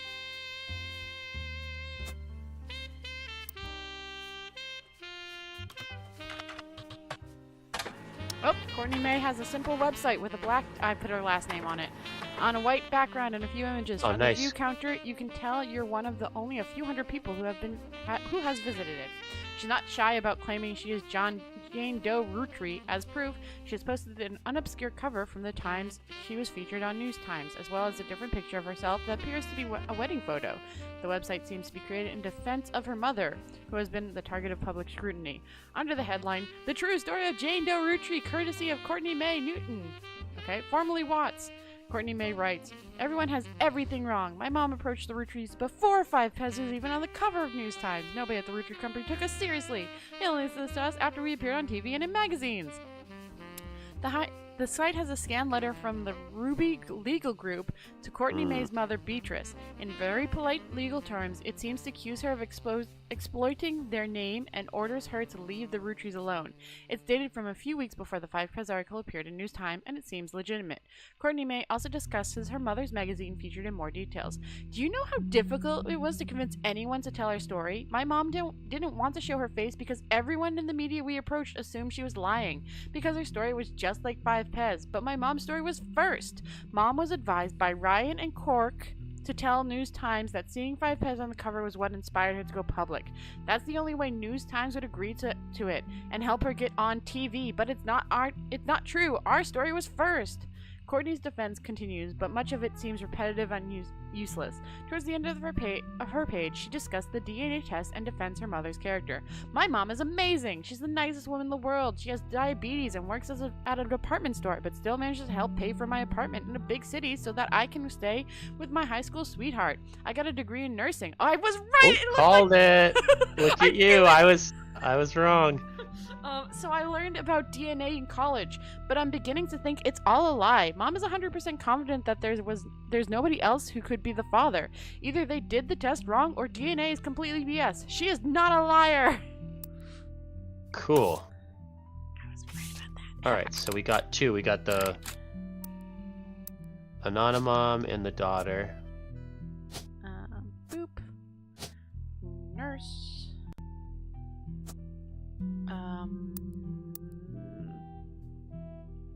There's another exclamation point. There we go. During her wedding. Oh yeah, let's see that. Danny. It's Danny. Oh, it's probably Daniel. And then what did she say? She is. Newton. Daniel Newton. Nice job. Newton. Boop. Boop. Oh, she definitely has more red hair in that. Okay, sorry. Which would, if that. Yeah, Madsen's got red hair. Or Hudson. I always get those confused. Well, because. Maybe I'm wrong. Maybe they're bringing it back. I talked all that shit, and then they're like, actually, here's another one where, look at the color of their hair, motherfucker. Well, I'm thinking if they are mattering color, hair color. Yeah. Then the ones that are in black and white are intentionally to deny us that information. Is that what you're thinking? Or? Well, no. Most of the others of guys have black hair or brown hair, but Christine Stewart's oldest son, who is a possible, would also have red hair. Who's Christine Stewart? She's the one literally next to Anonymon. I mean, Christine Farrow, sorry. Oh, okay, gotcha. Because we had him as a possible, the older son. Oh, and you're thinking his hair does look a little more browner. Yeah. Than red. Definitely when you put it next to the two, like if you zoom out to see both of them.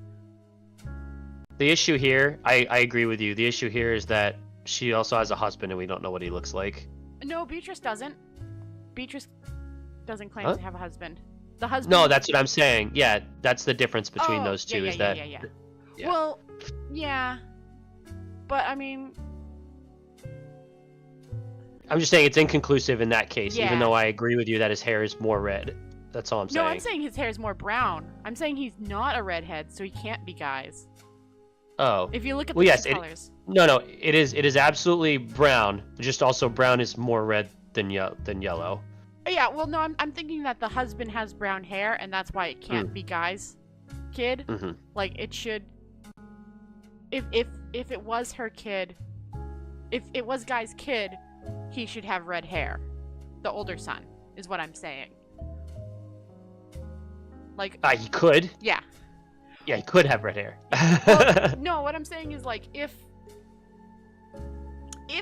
hair was a matter for these characters, like, if her hair being red is an indication that anyone who has a blonde mother and guy as a father should have red hair, then the older son, who is in a possibility of being with guys as his father, or an unknown father, his hair should be red if he's guy's son, is what I'm saying. Like, if one instance creates a rule. I mean, they're is the what only you're two saying. blondes Yeah. that he's with. That's the only reason. Like, that's the only reason why I'm like, Got you. everyone Okay. else is like brown or black haired. So, like, they're the only ones you can rely on for each other. Mm-hmm. Did we get all? Oh, we're only missing one of hers. Okay. Oh, what is she? She's a nurse, right? Yeah. And her name is Courtney We have May. wait, we have 3 possible? Who else are we missing? 1. What?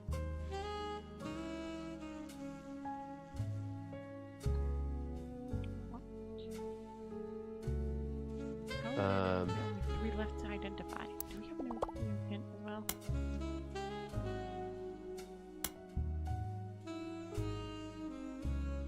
Oh. What if it... Sorry, I looked up another hint just because I was like, eh. A lot of it was way too generic to search, but she does mention a group that can be worth looking into. Well, let me go back to her thing then. If she's got some group that she's interested in looking in through. Oh yeah, the Ryan and Cork. There you go. Is it what the hell's unrelated? that? It's an unrelated law firm based in North Carolina, named after its senior partners Wilson, Ryan, and Gregory Cork. The firm mostly handles local cases and recently represented Anonymon. Their website has a section about the case, including a scan of the DNA test results that prove Jane Doe Roottree was not a Roottree. Oh boy, here we go. Yep. The test says there's virtually no chance that Anonymom's daughter, Courtney May, was a Roottree. It lists that DNA from a Jane Doe was tested against DNA of Bonnie Kellogg, Nay Hudson, Guy's twin sister. Oh, they are twins. Ryan and Cork. Oh, they are twins. I guess that. More genetic stuff, but twins are more likely to have twins as their kid. And so he didn't have Oh. any other twins for the others, but it leads it more to the school kids. The Susans, yeah, Yeah. that's such a good point. Okay, we'll keep reading, but No, you you turn the tides on me on that one. That's I such a good didn't point. remember if they were twins or not. Like, I remember they were both redheads, but I didn't remember if they were twins. Okay. Does it say that somewhere on the paper? Yeah, the likelihood of the candidates. Oh no, it doesn't say that. It's just that's something we know from outside the game. Well, no, it. Oh yeah, I just generally know that twins are more likely to have twins, as like it's a genetic Okay. thing. That it's a well-known genetic thing. So it's also why like I know that redhead, it's a repressive gene. So black and browns are not usually going to have redhead kids, but the blondes would because they're not strong. Gotcha. Black and brown. Did the game designers know this? Is the question. Yeah, but is the question. Or did Okay, they so- care about it enough to look? Anyways. Are we meant to be able to read this? Do you Have think? We hold on a second. Have confirmed that the samples they sent is definitely the test is from a company called DNA Echo, and a doctor has circled the results. Let me check that in a second. 0.5, not related. Jane Doe, Bonnie.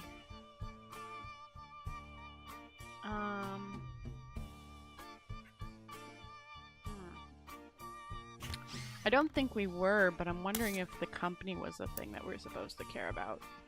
Maybe. Yes. Yeah. As a new DNA testing company, DNA testing is a relatively new phenomenon that allows scientific laboratories to prove a possible family relationships between two Oh. people.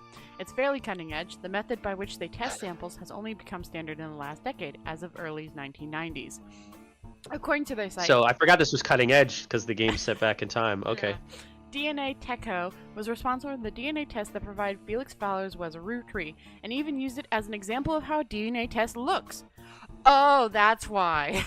They use it to prove some information about their process. Whenever they take a sample in person, they put the name of the person on the text according to their legal ID, which is why it says David instead of Felix. Because Guy Hudson is dead, and there is no known DNA sources of Guy, they tested Felix's hair versus a hair sample sent from the Roottrees. It's listed as Jane Doe because it wasn't collected in person, but the Roottree company let them know that it was from Bonnie Guy's sister. This is why it says paternal aunt test. The left and right sets of numbers are essentially signatures that perfectly match the DNA of the two people in question and nobody else. That way, the tests work that if certain parts of the signature are shared, then it is very likely the two people are related. As far as you can tell, but it's a legitimate company. Okay, let's see. 16, 15, 15, 16, 15, 16, 9, 11.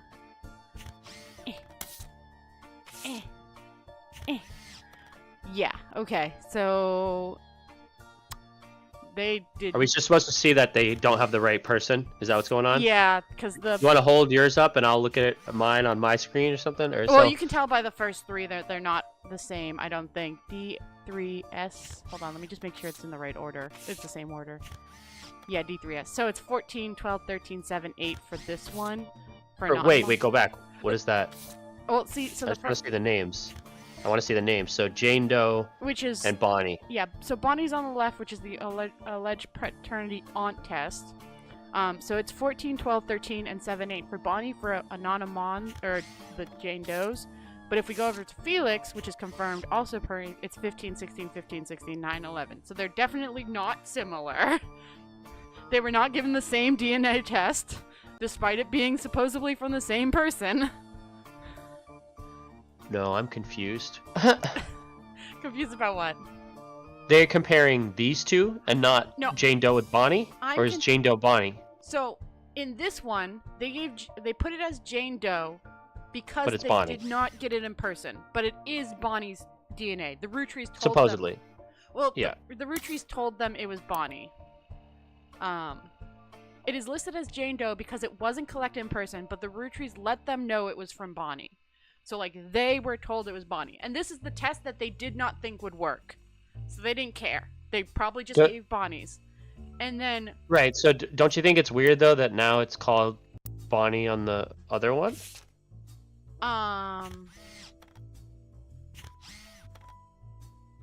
Well, this is from Ryan and Clark's one. This is not from the DNA... Oh, it's not the same company? Yeah, this is from... I mean, it was... The test is from a company... Oh, yeah, I don't know why they're adding Bonnie now. I just think it's confusing to have Jane Doe on both sheets. Yeah. But Jane Doe is someone different on both sheets. I don't know. Yeah. I don't know if that's intentionally, like it's supposed to be... do you know what I mean? I don't know if they're trying to be confusing with that, or... Yeah. Well, this one...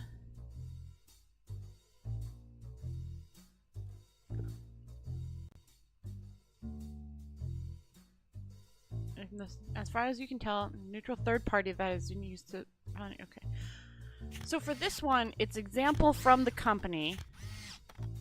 So that might be why they're putting Jane Doe for this one. Because they're like, this isn't... I don't know.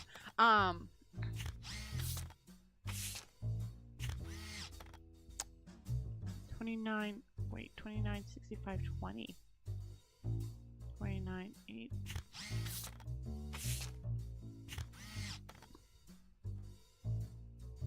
Oh, the numbers are different too. I don't know. Because it... Let them know it was from Bonnie, guys. This is why it's called a aunt test. So, at the very least, we know that the samples that they were given were not the same. I don't know why they didn't put Anonymon's daughter's name on the thing, and they put Bonnie's name on the thing. I don't know why they changed that up, but at the very least, we know that the two Bonnie collections, the two Bonnie samples that went to these tests were not the same person. Their DNAs are not exact. I don't know why they changed the names or why they changed how their stuff, but at the very least, we know that one of the Bonnies is fake. We don't know which one, but we know one of them is. But I feel because, as I've stated, because Felix, they assumed Felix was not true, and they're just like, yeah, sure, we'll do a DNA test. Here's the DNA. And then it came truthful. I feel like Felix's test wasn't altered with. Of all the tests. I think his is the one that's like, no, it's exact because they were like, you're not actually one of us. Can I push back though, because the DNA test? No, I guess it's the same company. I was gonna say, why wouldn't we trust the one that was gotten from the independent source, not the one that's connected to the root trees? But I guess the same company ran the test both so times. Same company ran both tests, and both times were taken over by Ruby, like the lawyer. Yeah. Okay, yeah. But I still think because she was like, you're not actually a root tree, she didn't think to change Bonnie's DNA for the first test. Because Yeah, she's- no, okay. I understand what you're saying. I like that. I was just Yeah. kind of confused by the if we were supposed to make anything of the fact that it came from different sources, but it's not. No, because they both didn't. Both came from the same source. The test report was given from different sources, but the Oh. test was conducted by the same source. Yeah, That's yeah. what I meant. I was just trying to figure out if that mattered. No, I think it's just like. So because- someone's full of shit, Yeah, I think it. and you think it's the second one. Yeah, I think the second one, I'm pretty sure she just got a red-haired person and took their hair. Like, we don't know. Ruby might be redhead too. You know, she might have just put her own. Cause like. Oh wait. Oh no, What's that up? makes sense. Never mind. Sorry, I got confused. Because the other one had an XY, but the XY was on David. Yeah. So I think she just, I like the lawyer. We haven't seen her. Might be a redhead too. So she might have just taken her own hair and used it, or gotten somebody else. So I think she like was like, oh, I don't want another. Like, this is a problem if there's another root tree. I guess. Yeah, I guess her motive might be that she either it's stipulated in the thing that she gets in on the cut, or she cut herself in and she doesn't want to split it Yeah. with people. Just as far as like a motive goes for her doing this intentionally. Again, like I don't know if she is doing intentionally. She could just be an idiot. Okay, so we found all of her stuff. Oh yeah, what was her last name? Watts. That's right, Watts. Yeah. So we found all of her stuff. Do we think Courtney? I am gonna say I think Courtney is because she's got red hair, which does then put me at him being yes instead of a possible. Do you think that we could maybe dig deeper though and like find out how those two test results like, or Well, you we- think we're supposed to guess based we on? found all her information. Like all the smoking guns are found for her, so there's nothing else for us to find. There might be like some information, but I don't know where we'd look for it. Her smoking guns are found. Her smoking guns are found, but we haven't decisively found. Like all we have are those two sheets, and they show that the tests are wrong. They It show just calls into question. Yeah, go ahead. They show her test is wrong, at the very least. Again, going by my assumption that Yes, the first one, yeah. I know. Yeah. Yeah, so I have to do a leap of logic that her test is definitely wrong, definitely faked. And I'm then Yeah. going off of the fact that she's got red hair, which Guy has, and her mom does not, is that the red hair is the connection that, oh, that means this guy's not, but yes, it's a no.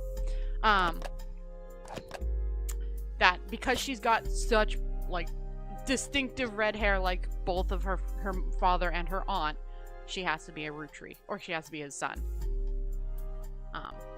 Just because her mom's blonde. Like, that's just then... I mean, it's taking leaps of faith at that point.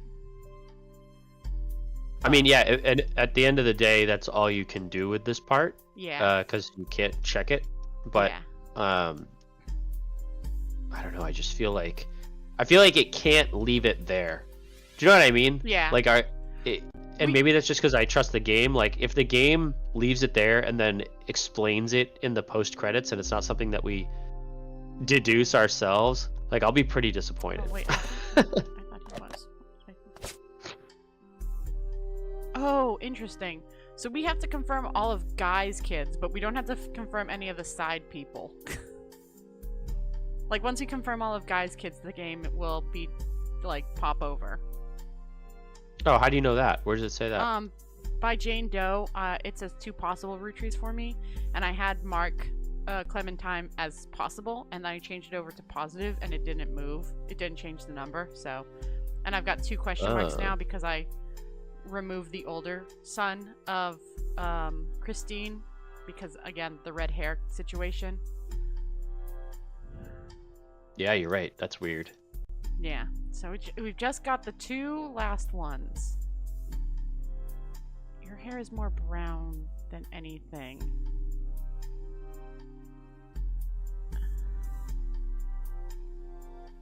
The opposite of Joanne, who has black hair. Ugh!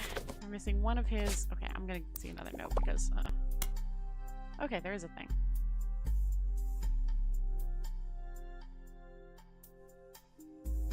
This is to get more, Yeah, Brazil. just because we're missing out on the notes, and I wouldn't know where to go from them. Jacobs used to be named Lucinda, but her name doesn't. Tuster. Jacob. Hold on. Wasn't there someone on the previous tree with the last name Jacobson? Maybe something from them will be helpful. Jacobson. Where's Jacobson? Who's married to a Jacobson? Oh wait. Okay, I didn't realize that. Go up to the tree. And then look at the movie star.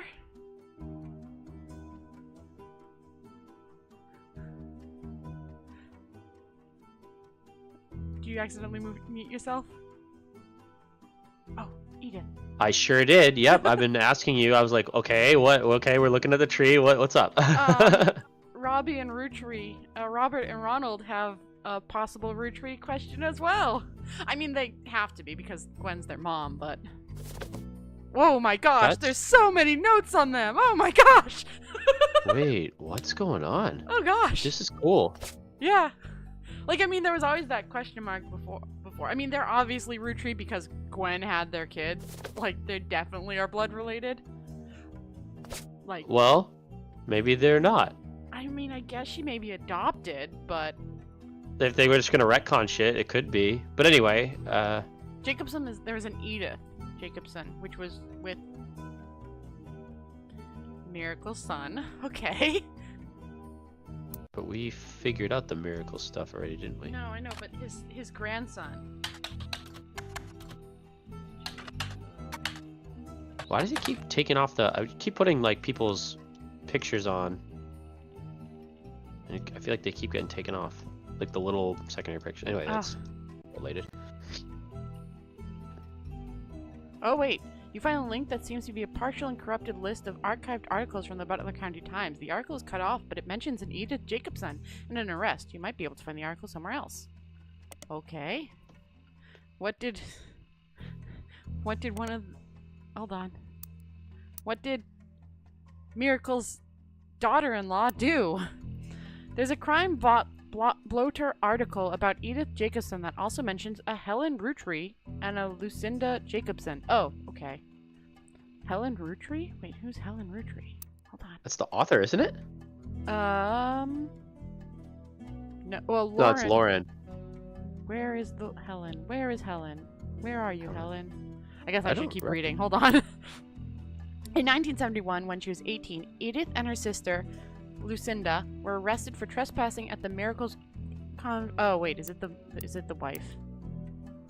Is Helen the... No, Helen's not the... Oh wait, that's not Miracle. Yeah, Helen's the wife. Okay. In Butler County, they were pretending to be a church employee in an attempt to get into the room where the church houses their weekly things. The church didn't press charges. They were caught by Helen Rootry, who was there at the time while her husband Miracle was away preaching. Helen Rootry was quoted as saying, "Jesus forgives, and so do we. The Lord works in mysterious ways. I am confident He has brought these young women to us for greater purpose." Oh, that sounds not great.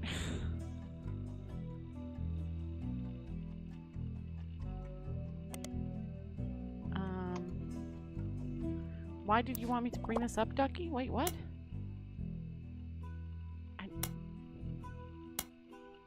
I know. Oh my gosh.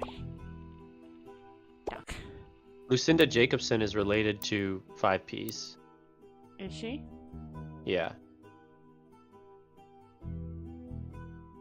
Okay.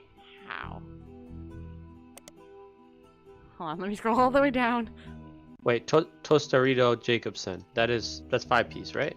No, Tostarito would be the Brazilian one, wouldn't it? Oh yeah, toaster. No, wait, why does that sound familiar? I guess I was wrong. It's not related to. But if you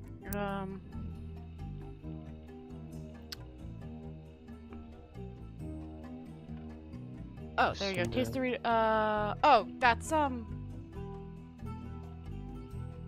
fast food chain held a competition night that offered free meals for life to anyone that legally changed their name to Toast-A-Rita.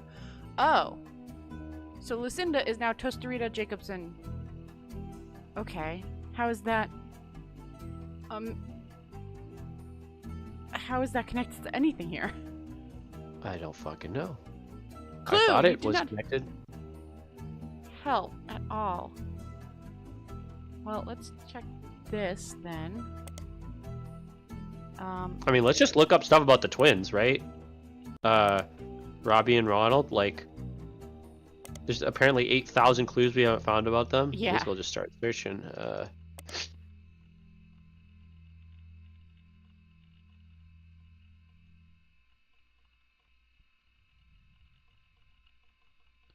Why do you...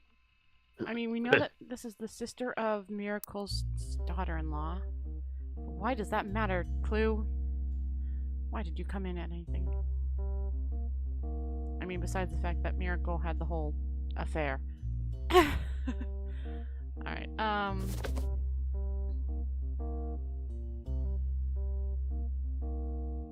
yeah, okay, what was their company name?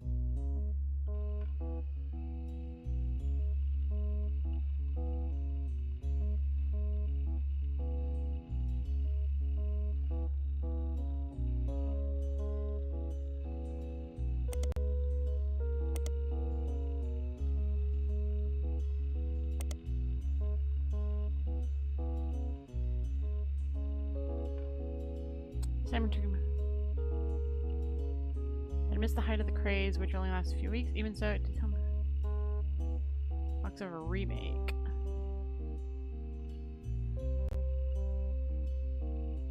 Just check to make sure these aren't matters. Oops. These don't matter. In Guys Like Us, before Guys Like Us, which had a very small supportive role. And her performance in Guys Like Us was generally thought of as quite good, especially considering she got a second billing to Gwen.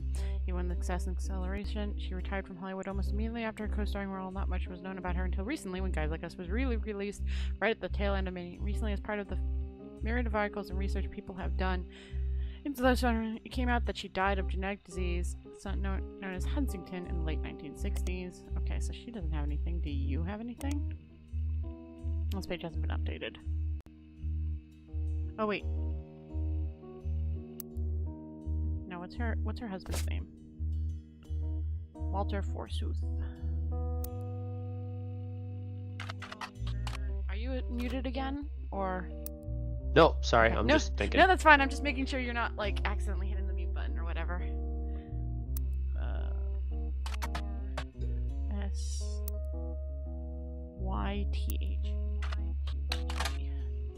Oh yeah, Wild Bill Williams, an actor known for his role in Fortune Favors the Grave, did not make an appearance at Gwen's Rutrie's funeral. Because of his absence, there were rumors online he must have already died, but according to a report that tracked him down, he's in his 70s, he still lives in Paris, and is still in perfectly fine health. He even went on record saying, "I think it was Mark Twain who said the rumors of my death have been gravely exaggerated. This seems appropriate today." The few years I spent with Gwen were just one step along the very long and complicated journey that had been my life and career.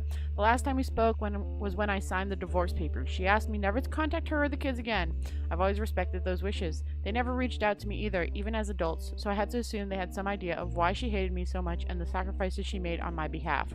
I wish them well, and I'm sorry for their loss, but we've all been strangers for 40 years, so I can confidently say they wouldn't have wanted me to be there. In fact, I'm confident my presence would have ruined it. Those wishes... Wait.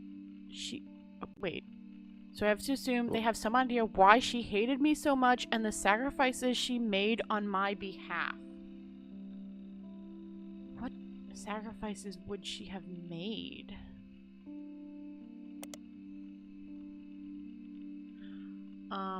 Also, what's, Robert or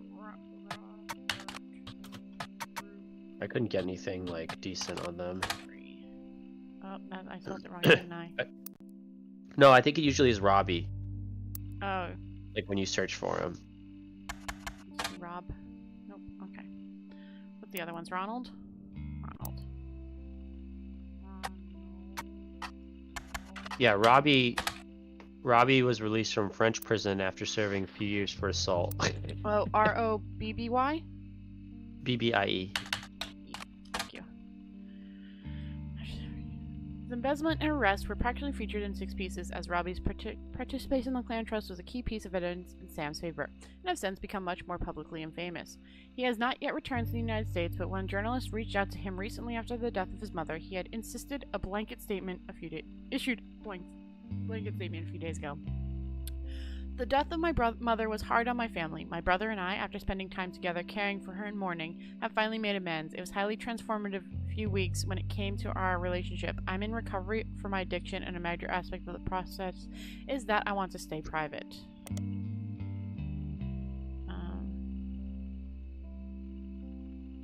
Brother Trouble is what I want to look up next.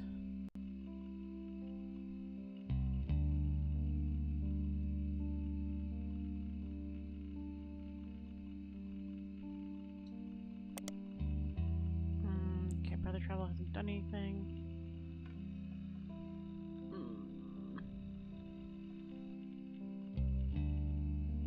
No, I want the full name. Just picking up random names.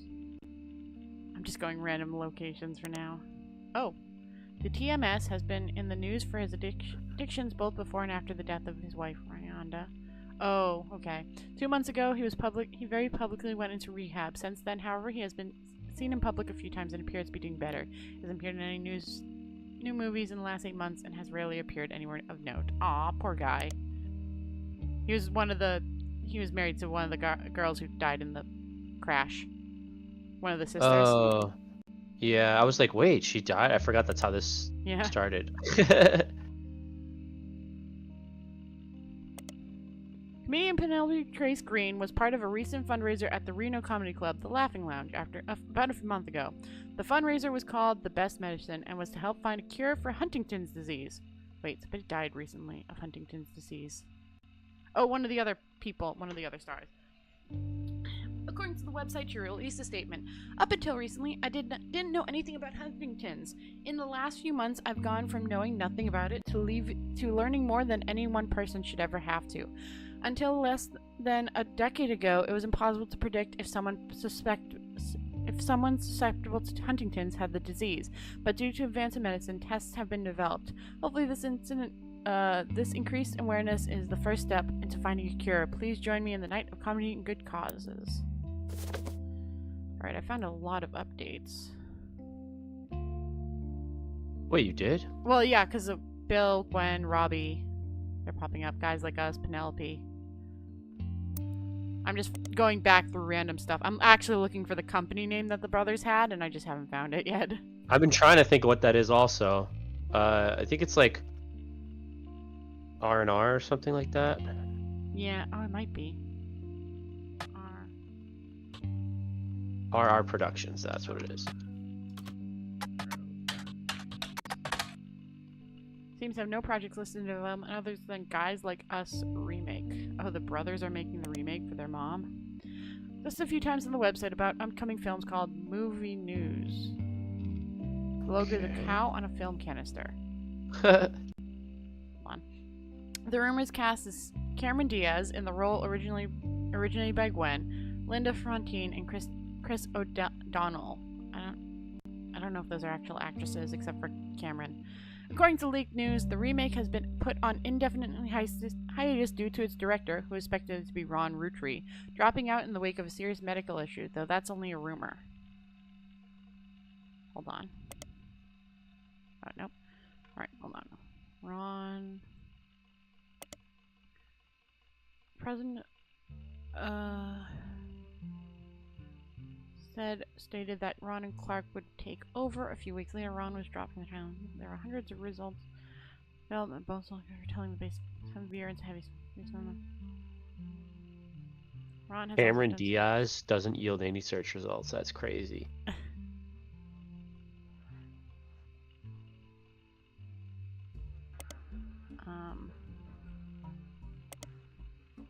After there. Oh, wait. I wonder if Ron has Hudding. Huntington's? Because his wife learned so much about it. So they weren't born at the same time, right? One of them's older? He's older. But I don't know how old. Okay. But yeah, in the last few months, I've gone from knowing nothing about it to learning more than any one person should ever have to. So I'm wondering if Ronald Rutry has... Well, yeah, didn't it say in that article that he was going to direct that movie, but he had a serious medical issue? Yeah. So, Huntington's? Is there a connection between that and some way to prove that he's not a Rutry? Wait, Oh. his dad... What's his face doesn't have it because his dad's still alive, right? Huntington's has early onset, doesn't it? Yeah, he doesn't. But there's an actress on the film, guys like us, that did. Oh gosh. Let's go, dude. Let's do it. Leslie Florence. Recently, as part of a myriad of articles and research people have done into those surrounding the Rutrys, it came out that she died of a genetic disease known as Huntington in the late 1960s. So Gwen isn't his mom. Forsyth cheated with Leslie. Is that the idea? Maybe. And the Possibly. sacrifices I made, because like he said, she suffered sacrifices for him. What's his thing said? Hold on. There it is. They never reach out, even as adults, so I have to assume that they had some idea of why she hated me so much and the sacrifices she made on my behalf. Which is raising him As her son. Because his actual mom died. Or couldn't raise him herself, maybe. Well, no, she died of Huntington's. Well, she did, but I don't know how long after. Like, she died in the 1960s, but she had to have Ronald first. Right. And I don't know how. Like, it might be like she had Ronald in the 50s, and then, like, in the 60s she died. Like, I don't know the timeline. Oh.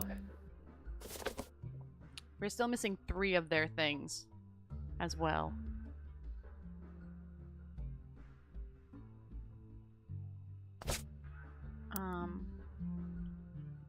Where is the... He had an article, right? Did he have an article?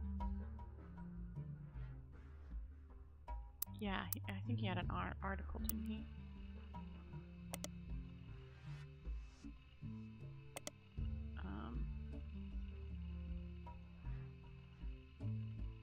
Alright, let's just see.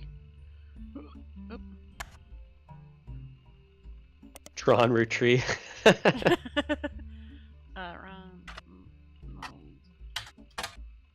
Oh wait, it was in news time, right? Wait, what? Did I spell his name In wrong? Business Week? Or the movie one, maybe? Maybe. Is the movie one not defunct? No, it's defunct. Oh, that's music. No, Silver Screen is also defunct. You tried just Ron? Without Ronald? Yeah, I can try just Ron. Oops. Because I think that's how you get him in other stuff. 1984, entitled Don't Blame Neptune, he gets results. After finding some small screen success, first as the director of many operas.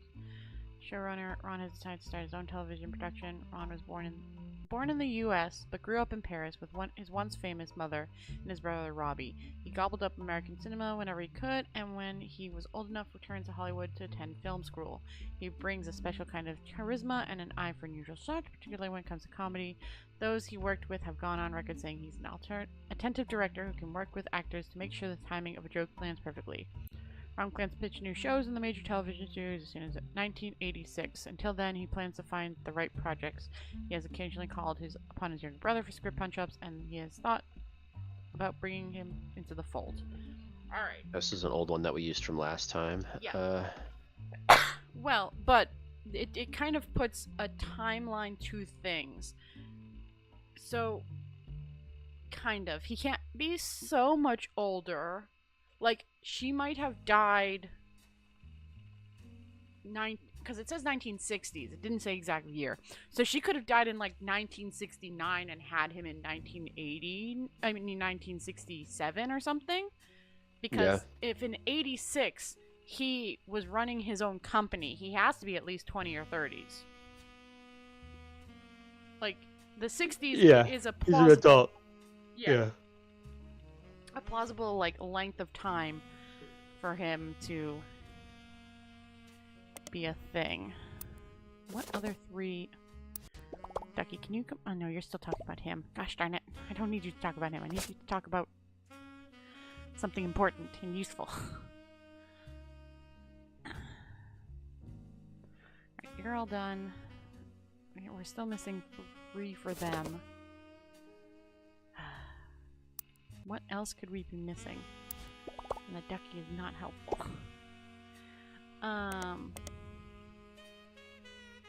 My duck is even less helpful, Ready? Uh-huh. It says, Crocodile Clementine was involved in a notorious incident. Maybe you can find out more information about it somewhere. I do wish you could, And then like, rotate the We duck. have every single one of his smoking guns found. Yeah.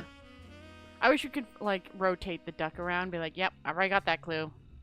Oh, hold on. Let me see if I save and... Oh, no, it's not that. Let me see if I save and come back. If that'll give me a new clue.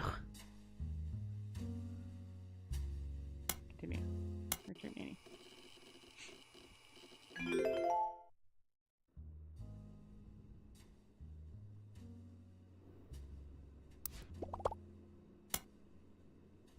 Nope. Same one. Dang it. Okay, if I look, will you give me a new clue? Is that good? Is that fair, duck? There, I searched it. Give me a new clue. Yes, okay.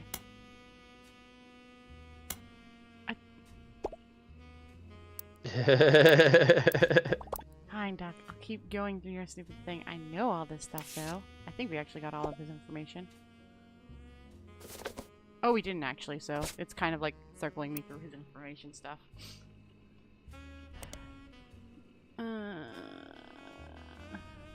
Yes, I can jump. Seems to be the center of his confusion.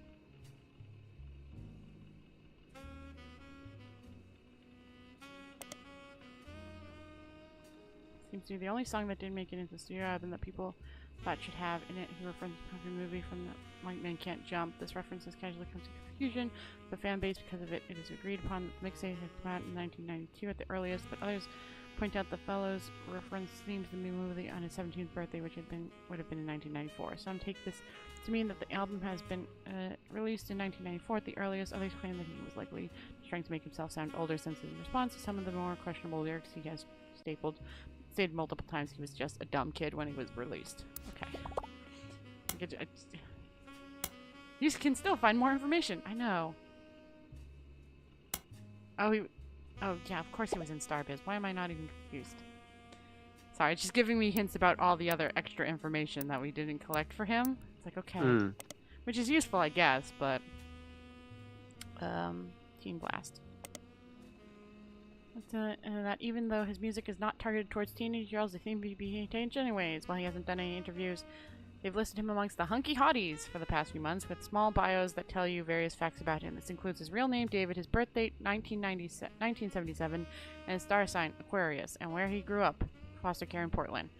A letter to the editor also claims that it's not possible that he was born in 1997. He claims in Song 17 magazines that he turned 17 in 1992. The editor responds that a statement that they've reached out to his agent to ask about the song and was told it was performed by Five Pez and that they shouldn't print rumors.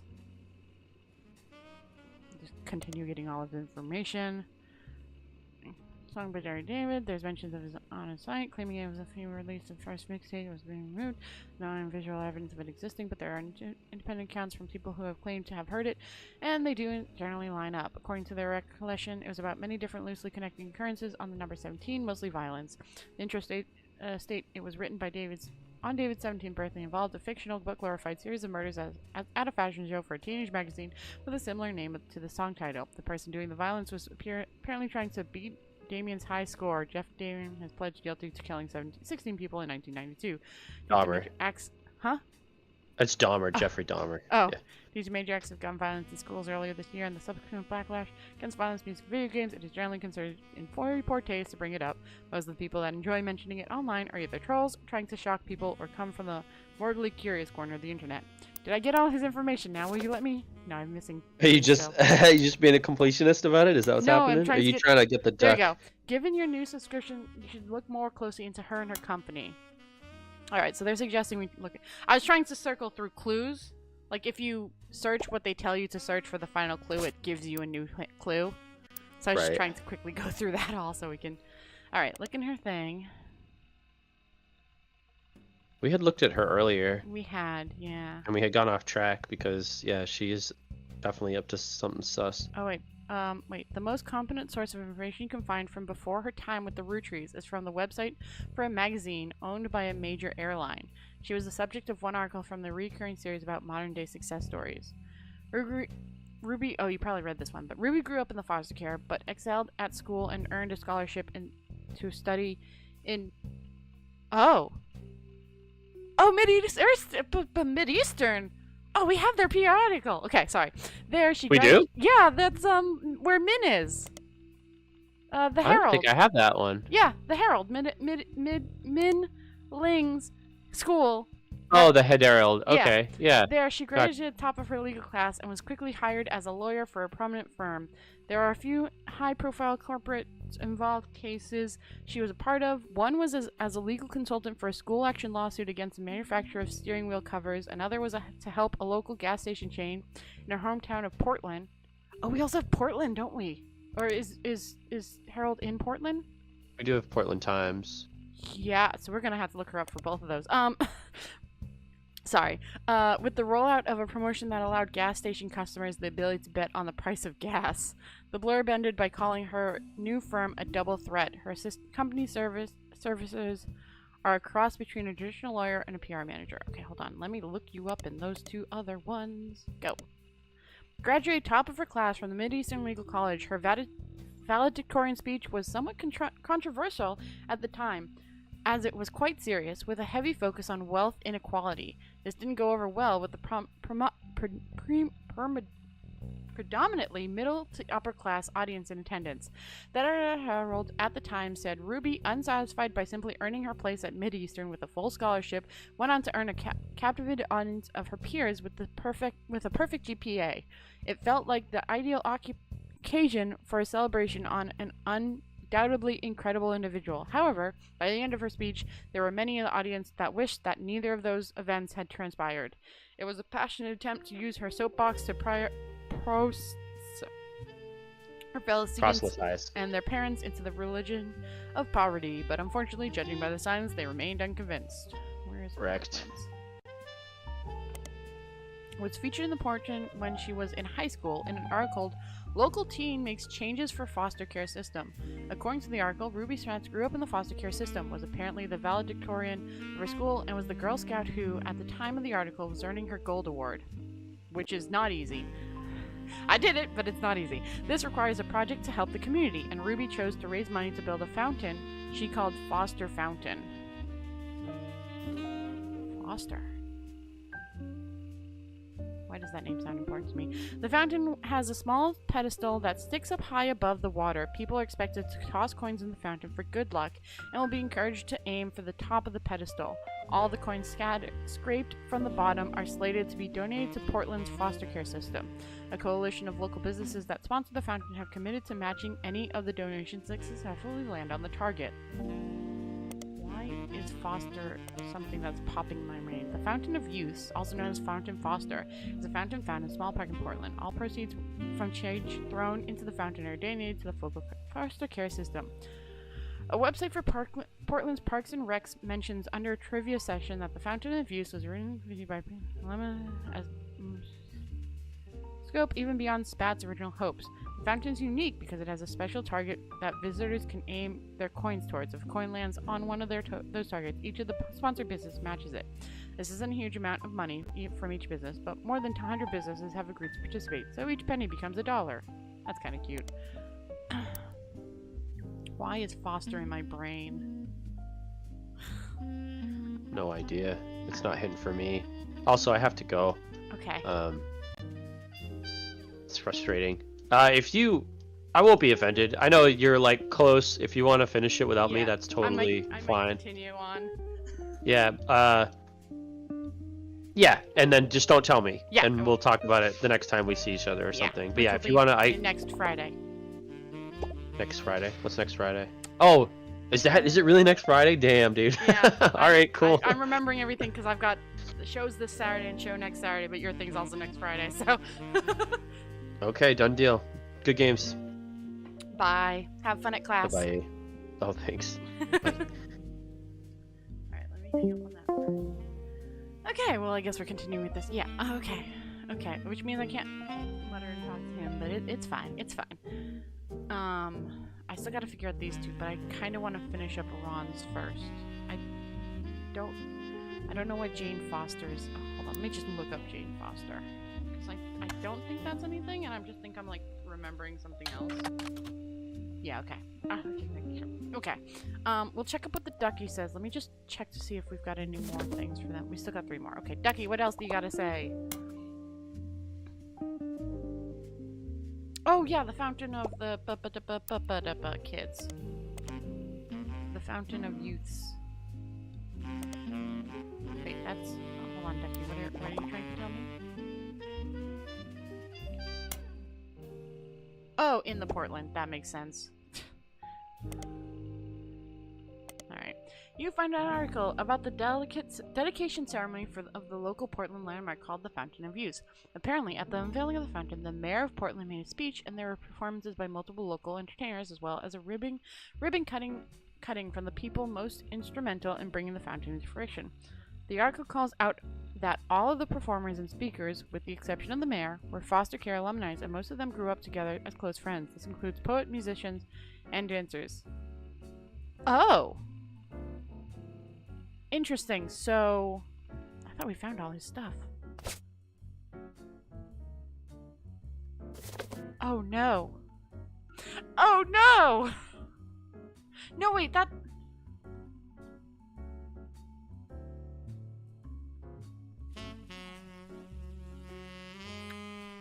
Oh no.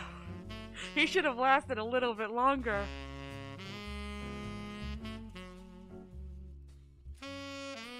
Cause...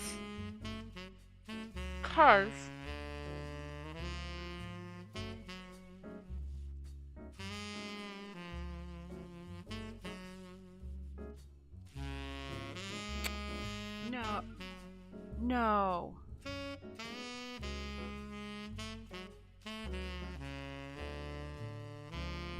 Because what my brain is saying right now is that somehow him and her worked together to fake his test so that Anonymon's test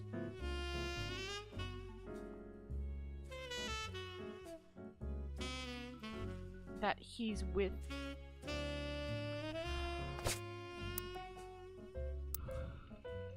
my brain is like firing off weird, like I don't know how it would make.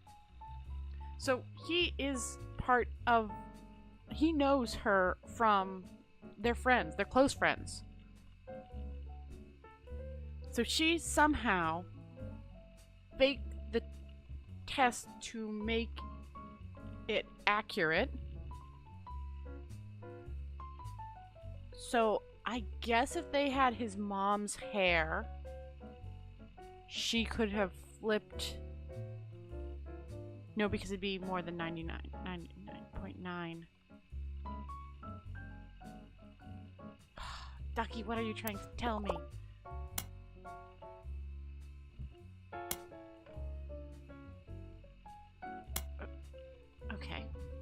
keep going through your things and find the other information you want to tell me. It is annoying that it's like this, but it is nice that you can find all the clues, because there were clues I didn't find in the first game. Brings up a much fewer results than Lai Ting. Lang Zhu was even featured in Business Watch in 1992. She missed out on Watchman of the Year, but did have a pretty sizable article that mentions some of her history. She was born in 1947, the first of 2 children. Her mother was already in her 30s when she had her, and had trouble conceiving a second time, until 3 years later. This was Zayu's sister. It became clear that her father was not going to have a son to pass the family business down. This is how Zayu became involved. Her father stayed the president of Blind Things for a very long time, and his daughters grew up. He began training them in hopes that one of them would have a son who could take over. One helped him in China, and the other in USA. Neither were given any official titles. When he died, due to social dynamics, that went to his younger brother. Many of the knew that this could be a problem. His brother was not a businessman and was not much younger than his brother. During this time, Senator Shenji ran the company as her uncle's consultant. He began to have problems related to dementia, and Zayu, who had already been running things behind the scenes, performed somewhat of a power play. She stopped working until the results of her absence began to cause problems. Only then did they admit they needed her. Okay, I found that article now. Separate results for a company. Is that like searching for that will give you different information? Oh, okay. I will continue to do so. Fairly often in the last 20 years or so, there were a lot of articles about the rise of Chinese companies. Unfortunately, this makes the search results not particularly helpful. When you search to find older articles, however, one of the earliest mentions from October 1979 stands out as a very unusual because it doesn't involve Lai Ting's business. The article details a new, at the time, medical industry. IVFs was a brand new, barely a year old. After the first successful IVF birth in 1978, it seems the industry began to grow, and a feature article about different companies all over the world and the cost that they could charge for their services was in Business Watch. This includes a few cases of high-profile customers willing to pay a premium. Apparently at the time, the CAO, Tai Ling, was Lang Hanbo, and his youngest daughter, Lang Zhanyao, and her husband could not have children, so in an attempt to create a suitable heir, he paid them to have their child implanted in his oldest daughter, who was unmarried. The cost of it was price. Alright, so... Oh. Wait. Huh. So, if that's the case, is Nin older than... Okay, what else do you got for me, Ducky? Oh, yeah, the company is quite... Yeah, there. Boop. Keygens was a medical company with operations in both the US and Canada. They made international news in 1994 after the whistleblower came forth. Apparently, their services were in some cases falsified. While they did often perform IVFs, the whistleblower proved that a few of their customers paid for a very different service, an alibi. The company who would claim they performed IVFs on someone who was already pregnant to create a cover story for high-profile families who did not want to give up the child but did not want the shame of an unmarried mother. The whistleblower claimed that they had helped do this at least 6 times, but only provide proof of one case, the daughter of an American politician who is unrelated to your investigation. Shut down soon after, and both founders have reportedly fled to Lebanon, where there is no extraction to either China or the US. Did we find all of her things now? Because it's this. No, we're still missing one more. Whistleblower? Can I just search that? No. Let me do this. Whistleblower.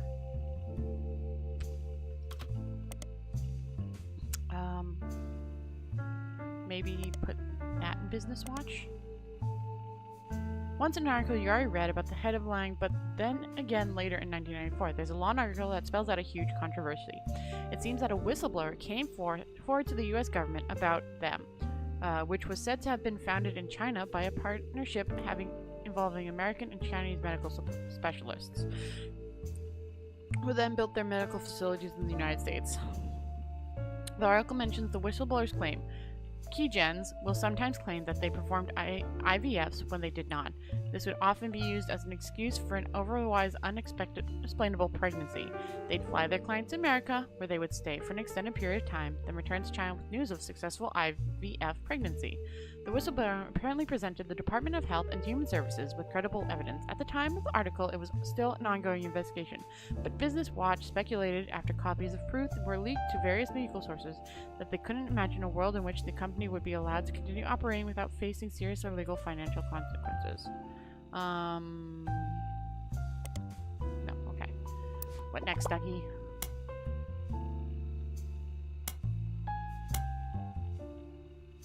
Oh. That makes sense. Wait,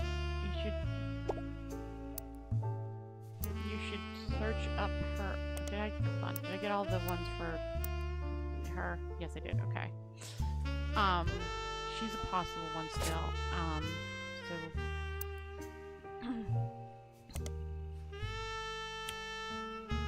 Which is fine for Norville, and for it seems that's a fairly common name though. Yeah. Okay. Frickin'. Where is her thing?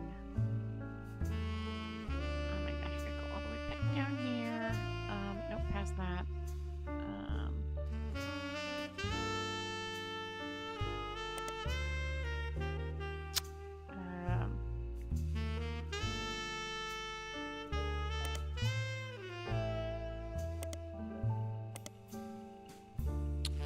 Where is... Oh, no, not that one. Where is the guy? Where's the guy? Other's. Nope. She goes by Nina, right? Yeah, Nina.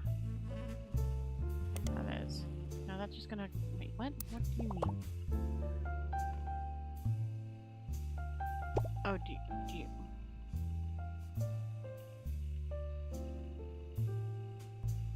Wait, where's your husband's information?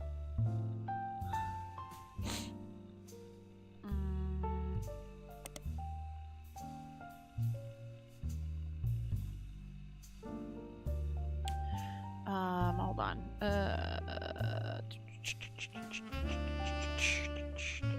Oh, not you. No, not you.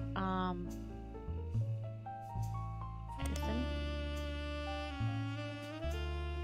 Oh, wait. Is it the other way? IA? Not you. IA? No, okay. That's Edison. Hold on. It says his wife Sonia was discreetly put in charge of television. Okay, hold on. Duck, what are you talking about?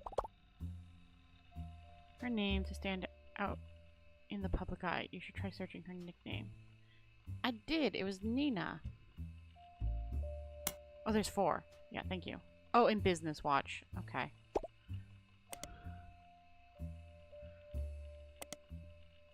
Owns many forms of media in Brazil. Under the umbrella of the Business Watch has mentioned her by name a few times. The most relevant appearance seems to be an article about the struggles of American media companies to do business with their foreign counterparts due to differences in laws. A few media groups and countries are discussed, including those in Africa and the Middle East. The one in... I'm not going to say that because I'm going to mess it up. In Brazil is also discussed. Due to the lack of freedom of speech law in Brazil, there has been added bureaucracy in publishing certain stories on that one's channels.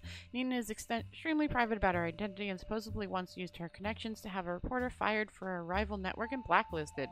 The journalist claimed that this was to shut down a story he was doing about her personal life, including that her marriage in 1973 was not of her own choice. His research claimed that she essentially had her husband forced upon her as a child bride at the age of 15. Child brides were not outlawed in Brazil until 1990. It is also claimed that the past appearance with her husband have been for show. They do not live together, and that she recently that she resents her own parents for that arrangement. The final claim was that she must have made her money under the table through nefarious and possibly illegal means during Brazil's dictatorship, as his research uncovered that she could not possibly have earned enough to start a media company otherwise. After making the statement, the reporter went into hiding in fear of his safety. Okay. Was she paid off by Guy? Because that seems to be a reoccurrence, because Anonymon claimed she got payments, and the Susan Ford got a whole extension for her school. So did he pay off the Brazilian lady and give her money for her media thing? How many more of his do I need? Okay, well, we're done now with his stuff. Alright. So, I think... Ow, for a lot of these, it's a lot of questioning of, like, just guessing work. And just, it would possibly good idea. Oh, yeah, we should probably just look up the actual disease itself, shouldn't we? That would have been a smart line we did not think to do. Is a neurodegenerative disease that most recognized causes memory issues and uncontrollable movements in the limbs. After symptoms onset, somewhere between 30 and 50, which is around when Robbie is. Those affected by Huntington's typically live another 15 to 18 years as their symptoms worse. There is no cure. Huntington's is passed genetically from parent to child. That gene that causes works in such a way that if a parent has the disease, there's a 50-50 chance that their child will get it. And she could have it 18 to... She died at 68, so she's like right on the cusp, Gwen is. Huntington's cannot be passed on recessively, meaning it cannot skip a generation. In other words, if someone has a mother or a father with Huntington's, but they themselves do not receive it from their parent, their child and their grandchildren, and so on, will also never have it unless they marry into somebody who does. Until the early 1990s, it was impossible to test for Huntington's. Instead, symptoms would usually appear later in life. This would often be after the person affected already had children. It would then be impossible to know if their child has it. But 1993, due to determining which genes causes Huntington's, it did become possible to test children for it and know if the disease was passed on or not. For a variety of complex reasons, however, children are considered unable to consent to such a test and are therefore very rarely tested unless they're showing early symptoms. Ducky.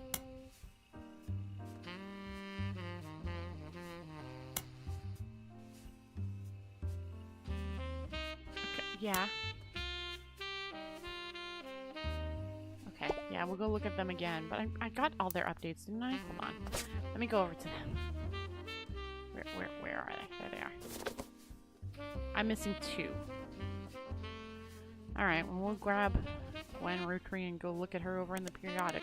Even though periodicals is no longer defunct. None of them seem relevant here. Where am I supposed to look, Duck?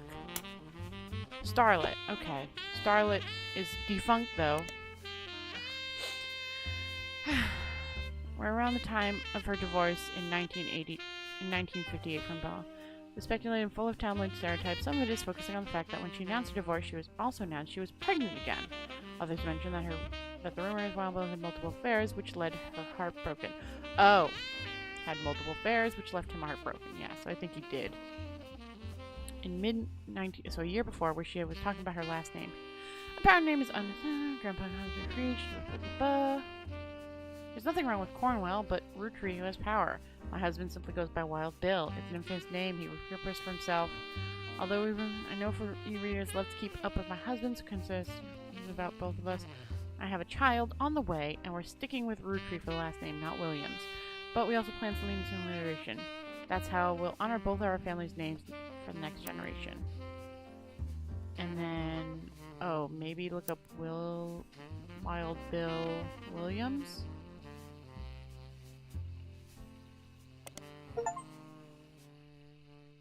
Oh, found all the smoking guns. Okay, so I found everything now. Okay, Wild Bill Williams was mentioned many times throughout the magazine's lifespan. The first mentions one of his roles were in his real name. The second...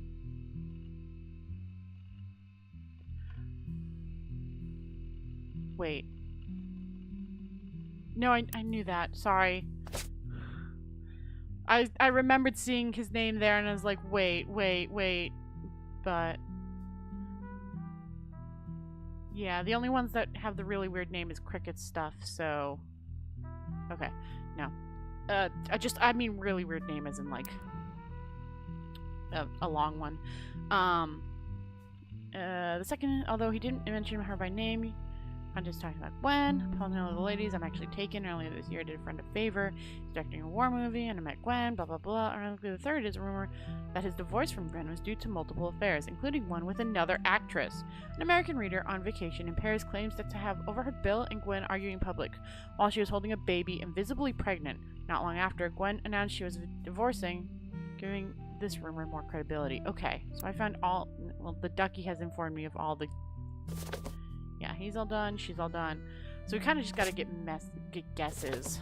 All right. I think he's not. Which he has to be. We know she was pregnant, so she had to have the second son. Which is very ironic because Ronald was trying to get Robert out of the family because of he was born out of wedlock when the whole problematic situation happened between them, the whole embezzlement and whatever. So it's very ironic that he okay, I just have these two. So she claims to IFBs and they but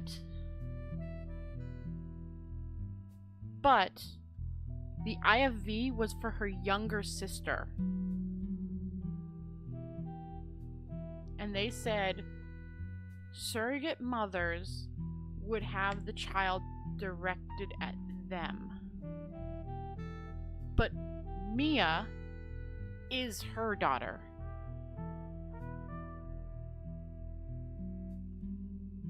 Yeah, Zayu, right? Zayu Lang was the one who had the IFV, or was it the other one? Hold on.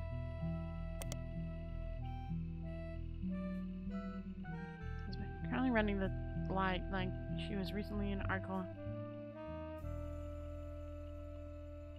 Zayu was an early adopter of IFV and helped her sister have a child.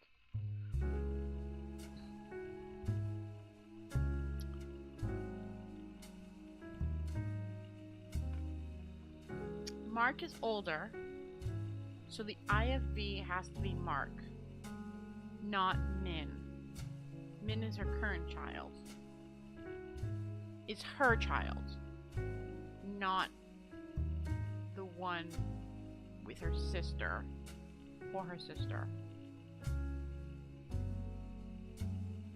Man, I have to. It's a kind of a guessing game. Like you got to put all the clues together, but it's kind of a guessing game. Knowing that the second child is not, I mean, Mark, her nephew, is not even in consideration. But Min, which is her actual daughter, is here. I'm gonna say she's not. Because whether she got an IFV or whether it was with Rutri Guy, either way, it has to be Mark. Because that's the only one she's claiming she got an IFV. And that's the only one the company would have been dealing with. The company would have been dealing with Mark. Because Min, she has claiming as her own daughter. And she might be the second one, but that means that Min is not. So now we come down to the Brazil. Come down to Brazil.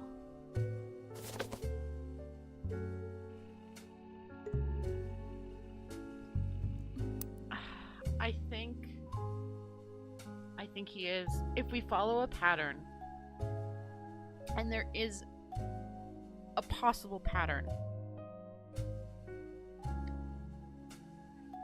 I'm actually going to do a slight change. If I believe she isn't Hold on. Hold on.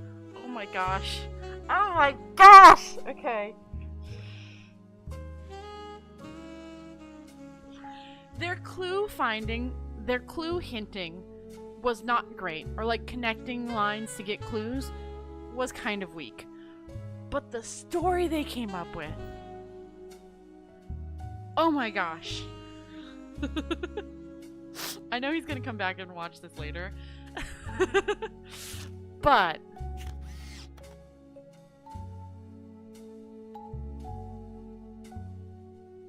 $16, $15.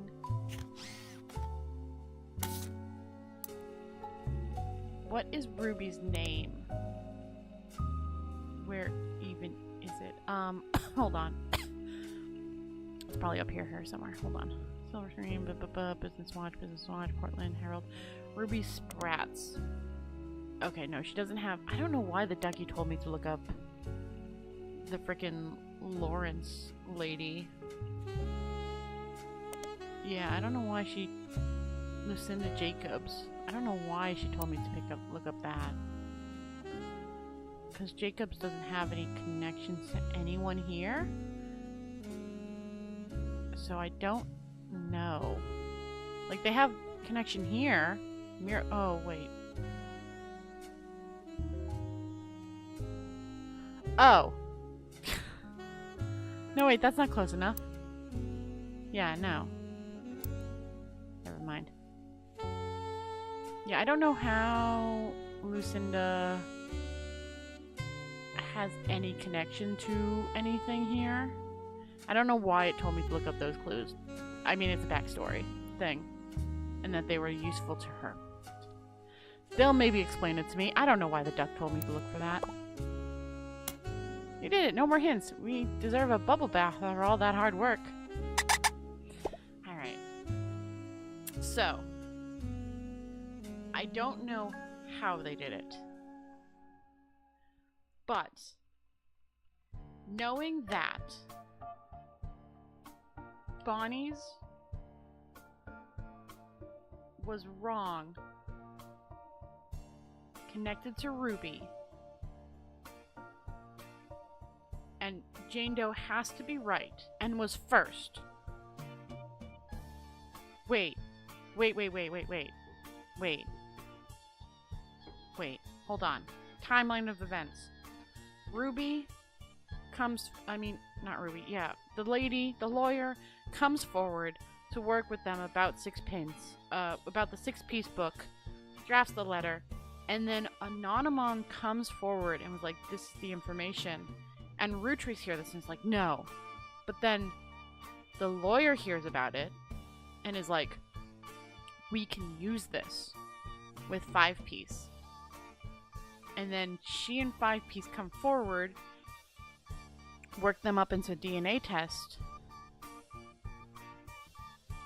and fake the results. Like, if Joanne has a... Oh no, but Joanne doesn't have a sibling, does she?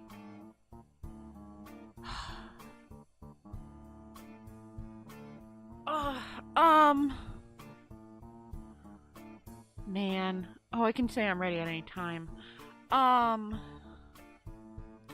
Man. I'm debating whether I want to go back on David. I was so sure about David because I thought he didn't have any connection to her, but now he does. He's her childhood friend.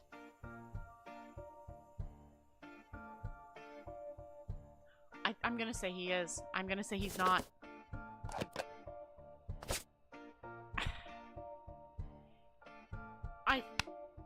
I think they are going for genetics being a thing through this all, right? So the red hair of Anonymon's daughter, her being blonde, means that she definitely has to, because, like I said, red is a recessive gene, and so is, well, blonde's not a recessive, but blonde's not a dominant gene. So her having red hair is significant. And his mom is maybe brown, but it could be red in the oh, it's the same lighting. Sorry, I'm just looking at this. So it's not red. It is brown. And his dad could have black hair, like the husband. Okay, I think I'm just because he has that childhood connection friend to the lawyer, I think I have to have him as no. I don't know how they faked the test. I don't, unless she has a sister. That has to be the thing.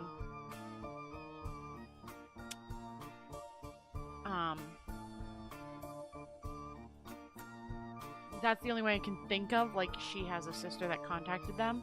Joanne did, because Five Piece is getting really popular. Or maybe Ruby found her sister, or something. But I think I'm gonna have to go.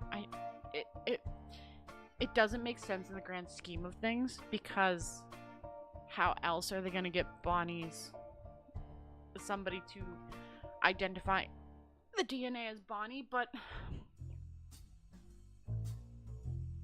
I'm so sure that they gave Anonymous, Jane Doe, Courtney May, red hair for that reason. So I'm gonna go with no for that. My God, the clues were not great, but this story is major. All right, and I'm gonna go with yes for him because it's following a very MMO pattern, right? The first girl eloped, so she didn't have any ones. Anonymous supposedly got money over time until Guy died.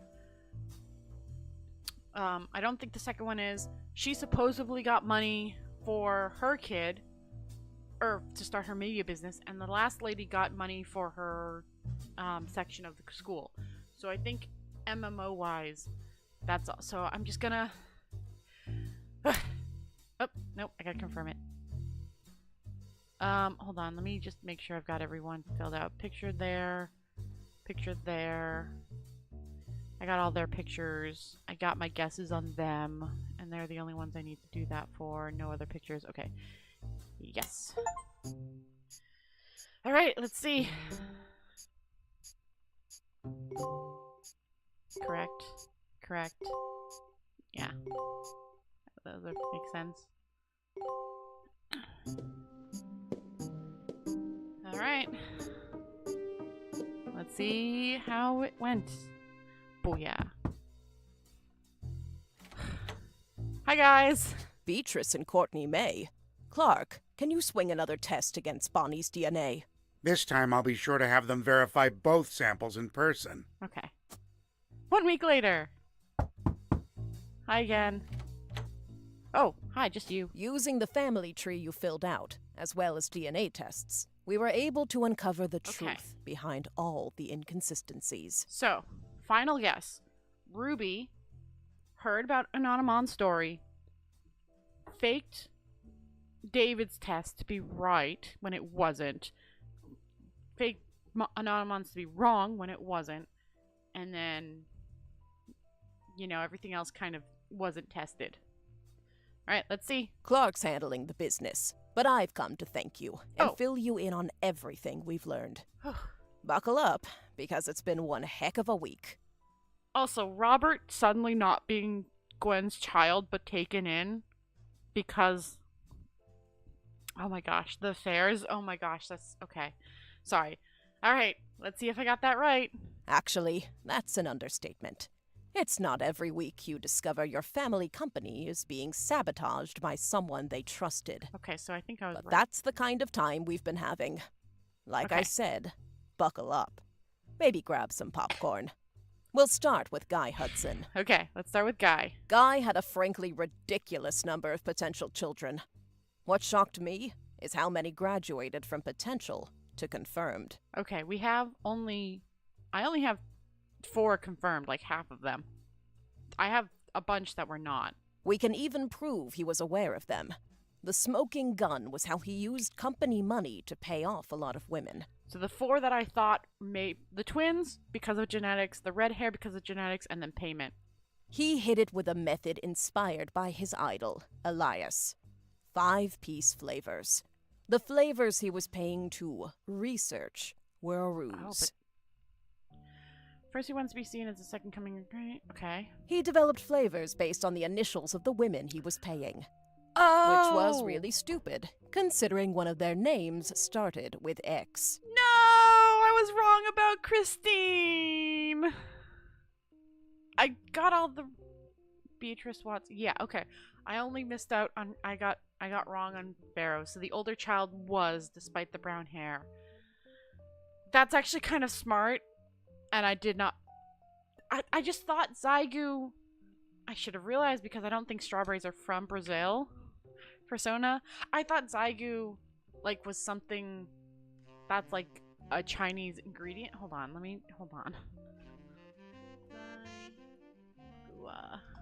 I know it's a thing. Yeah, it's a Chinese. In Chinese means watermelon, so it is a Chinese thing. I figured it sounded Chinese, so I thought it was like an actual Chinese.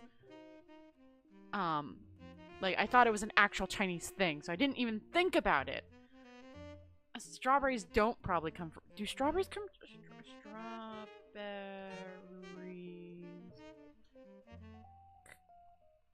from? Where do strawberries come from? North America.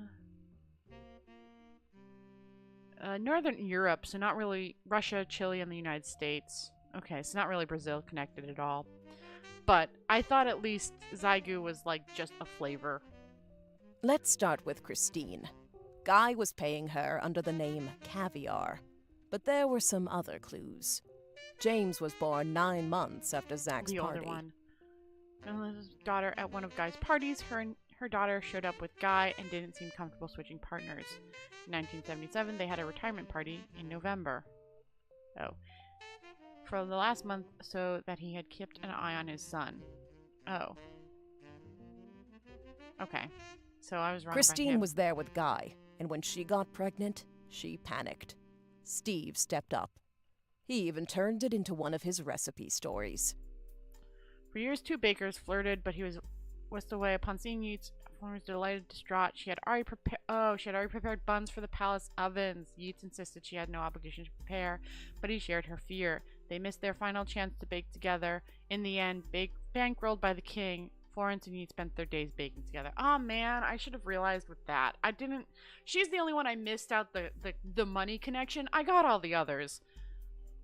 And it's because the kid didn't have brown. His hair is brown. Like if he had a little bit, his hair was not a different enough shade from his younger brother. Okay. Wait. She had a. They reconnected by chance. She had a bun in the oven. Okay. Not all of Guy's affairs led to offspring. He may have slept with Robin Martin, but she didn't have children, she had no husband. so we'll never know. The rumors and the things. Yeah. Also, not every child of Guy's affair partners were his. Robert Garland the was second born one. after his parents had already moved to Boston. Yeah, we moved before we talk. He's 3 years. I knew he was definitely not Guys. That one I was sure about. So I got one wrong. So far. See, I guess it's a little bit more red than his brother's. Like, it's got red tints, but it looks very similar. Alright. Skipping Beatrice for now. Up next is Lang Xin-yu. When Guy showed up in China, she was into America. And Americans. Dare I say redheads, even? Oh, she used to have the Butch Cassidy poster on a wall and was obsessed with Robert Redfield. Okay. When she got pregnant, her father paid key genes to fake IVF. They claimed her sister was unable to conceive. Oh. Dang it. But okay. But her sister and Jerry had their Yeah, own son. They had Mark. Traditional name. Yeah, I knew that. Okay, so she is. Dang it. Okay, I was wrong about her.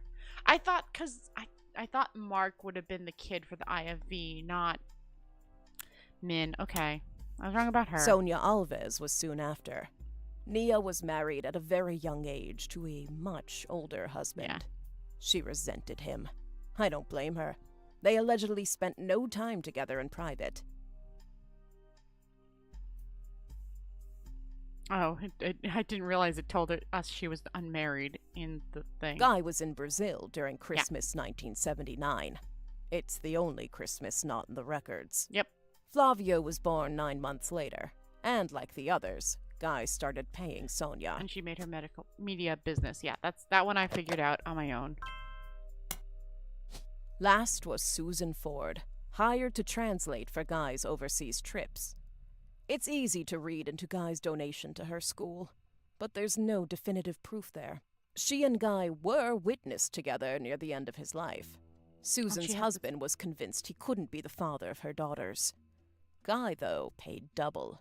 Yeah. The price of twins. Oh, I didn't even realize it was twice the price. But, like, even so, like, twins have a tendency to have twins. They have a higher chance of it, so unless her husband was a twin, it most likely was Guy.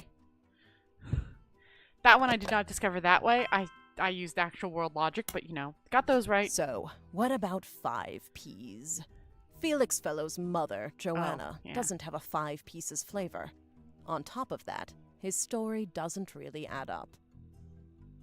His mother already left the company by the time Guy became president, and his lyrics indicate he was born sometime around 1975. Oh yeah, that makes sense. Like, I didn't put that part together, but I knew about his finding out about his connection made me realize, yeah, he's not. So I got this one right. Alone, that wouldn't necessarily prove it. But there are some suspicious connections between Felix and the company's current lawyer, Ruby Spratt. They both grew up in Portland, in foster care, and according to the local paper, they definitely knew one another. Ruby was the one who approached the root trees to begin with. It was all a setup. Ruby and Felix saw my book's challenge to the Clancet Trust as an opportunity. Yeah. His mother really had worked for Root Tree, and Ruby was a respected lawyer. She exploited my family's greed, worked her way into control of the trust, and ensured Felix got a piece. But they made some mistakes along the way. If you look at the 2 DNA tests that Ruby handled, they were both supposedly tested against Bonnie Hudson. Yeah, but they don't match up, and it didn't make sense. But the 2 signatures that should both represent Bonnie don't match. After Clark and I confronted her, Ruby lawyered up. Ironic, I know.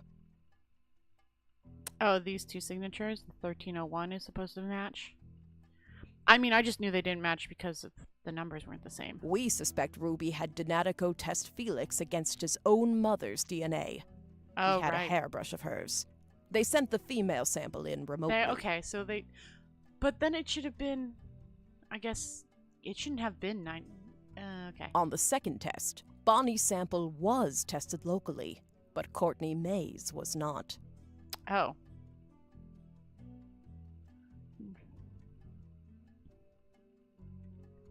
The sample they sent to the root trees was definitely Courtney May's hair.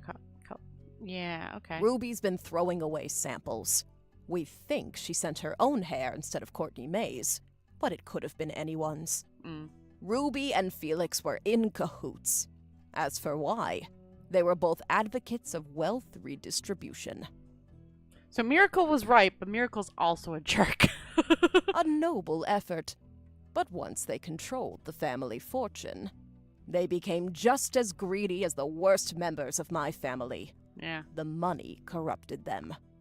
They were so eager to personally wield the wealth for their own cause that they sabotaged any other claims. Oh, any other? Wow. But I was right on that. Just because of the connection, not so much the, like, timeline add up. Once there was a connection between the 2 of them, I'm like, oh no. I have my freak out. Okay. That finally brings us to Anonymom, aka Beatrice Watts. Her tales of guys' parties and payoffs were true. She even approached Ruby before 5Ps was on news time. Yeah.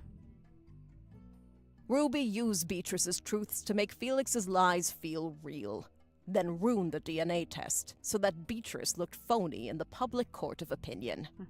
I feel worst for her in all of this. I mean, at the very least, in this situation, like, of this world, Sam went along with everyone else and was like, Felix isn't real. but then really went for Beatrice. So, yeah, it was the red hair for me. Again, While real Ruby world. and Felix stole the show, there were some other potential new family members as well. There's a lot, actually. Miracle Root Tree was less of an open and shut case. That said, it's very likely he had a son with Mary Beth Clementine. Oh, his kid's hair is actually kind of red here. Like, you can... But I guess it doesn't matter because he doesn't have red hair. He had blonde as well. Anyways. Oh, I guess it could genetically because his... anyways. Not Stuart. Mary Beth adopted him before she ever set foot in Butler County. That leaves Mark. The timeline fits. He showed up about 9 months after Mary Beth visited Miracle. And the basket baby story is a bit too That's convenient. what I thought. If that's not enough on its own, Oh, that's how she's connected! Oh my god, I couldn't tell why the duck wanted us to look up frickin' Jacob Lawrence. It's because it's frickin' Edith's sister. Okay. Miracle's wife had connections to her, who then paid off the thing to... Okay, I did not know why the ducky wanted us to find that information. he was also bailed out by the sister of Edith Roottree, Miracle Jr.'s wife, after she changed her name to win that silly contest. Okay. Our best guess is that Mark was told by his mother whose son he was, and used that fact to put some pressure on Miracle Jr. You think... Interesting. So you think Mary Beth told both of them? Because Stuart said he was told. I personally thought that Mary Beth was desperate for, something after her reputation was ruined, so told the good son that Miracle is your father, but did she tell both of them? We have no real proof of that, but nothing else really makes sense for why they'd be connected in that way. Okay. Yep, I got that right. Boop. Elias's affair was the most ambiguous. Yeah. Gwyneth was able to coerce Elias to do things he wouldn't have otherwise done, like pressure to include me in the family. My son even mentioned them arguing about someone named Beth. But his list. Combined with Gwyneth's lisp, it's possible the name was actually Bess. Unfortunately, all we know about Bess Williams is that she wrote his book and died not long after, leaving her only son an orphan. The timeline fits with Wildcat, but there's no record if she had any other relationship. Honestly, I wouldn't say we had enough evidence either way. I wouldn't be surprised if Elias cheated. Of course, I'm a bit biased. Regardless, we haven't gotten in touch with any of the Williams clan yet. That means we haven't been able to do a DNA test. As Clark mentioned, from here on out, all of our DNA tests will be in person. Fair. For both parties. Which kind of stinks for... Oh, wait, no. I guess anyone would really work for Elias's family members. Elias's claim. Because they're all related to him. So anyone really kind of works. The only reason why they need Bess specifically for Guy's stuff was because she's the closest relative to him. Oh, I guess he's marked as... So I technically got that wrong, but I'm kind of confirming it as yes. Lastly, we have a bit of a curveball. Ron Roottree isn't related to us by blood. Gwyn was definitely pregnant, so it's likely Robbie is. Yeah, Ronald is not. When Ron and Robbie went to visit their mother at the end of her life, something changed. I'm assuming that Gwen told them everything. Additionally, there have been a few rumors circling around Ron. RR Productions canceled the Guys Like Us remake due to the director's illness. At the same time, Ron's wife Penelope began doing benefits for Huntington's disease, stating that she had become familiar with it. Huntington's is the same disease that Gwyn's former co-star Leslie Florence had. It's passed from parent to child. It can't skip a generation. Because Gwyn and Wild Bill didn't have Huntington's, and Ron seems to, it's impossible Gwyn was his mother. I recently confirmed all this with Ron. Yeah. At the end of her life, Gwyn told Ron the story. Leslie and Bill had an affair the same year Leslie learned she had Huntington's. Leslie got pregnant. Leslie wasn't likely to survive to see her child grow up. And even if she did, she didn't want to be a burden. She begged Gwyn and Wild Bill to adopt her child. So then Gwen did, and then it divorced him. Gwen did. Mere weeks after she found out she was having her own son, she also took in Ron. Okay. Okay, so I didn't realize it was that, like, I didn't realize they were that close in age. If I had known, well, I guess he was he was born and then 9. Usually you don't get pregnant that quickly after a child, but... Wild Bill was a problem. Unreliable and a serial adulterer. Gwyn divorced him and never saw him again. Gwyn had already told Starlet she was pregnant, so it never really made waves when people saw her with a child in Paris. There was gossip during her divorce when she was discovered to be pregnant again. In actuality, it was the final months of her only pregnancy. Oh, okay. So she said she was pregnant, and then and they saw her, like, walking around, and then later at the end of it, they saw her again. Okay. I guess she could disappear for a while and nobody would really... To lay low, she stayed in Paris long enough that even her own family never had reason to question the timeline. Okay, yeah, so she had, like, okay. It's one heck of a story, and frankly, nobody could be expected to piece the timeline together. I kinda did. Not with what few mentions of Gwyn's past have survived. But the Huntingtons itself? Yeah, that's proof. Alright, so I got those right. So I got, all but 2 right. And one Ron suing Robbie to remove him from the Clancid Trust was a huge moment in my story, and a major catalyst for this entire investigation. And finding out that it's been pretty much backwards this whole time has been a bit surreal. Yep. So that's where we're at. Looking over the information you sent us was useful. Without your tree, I'm not sure we would have ever discovered Ruby. All this information, this entire story, it's a lot, in more ways than one. Some of it has the potential to destroy marriages and ruin relationships. I mean, of the current stuff, Edith probably knows? Because, she might not. Like, Edith is the only one. Edith and Miracle are the only marriage that could be affected by this. I mean, I guess the other ones. We're handling it all very, very carefully. But we couldn't have gotten here without you. I guess the other one's, like, in the... And with that, I guess our tale has finally, truly come to an end. What a strange one it was. No words can express how grateful I am to you for untangling this mess. No problem, Sam. Honestly, I've had enough of my family's eccentricities and scandals for one lifetime. I imagine you have as well. And if not, well, there's always Elias's and Gwyneth's brothers and sisters. Oh, are you planning a second one? Attention, root trees. This Okay. is 5-Piece coming at you from the real world.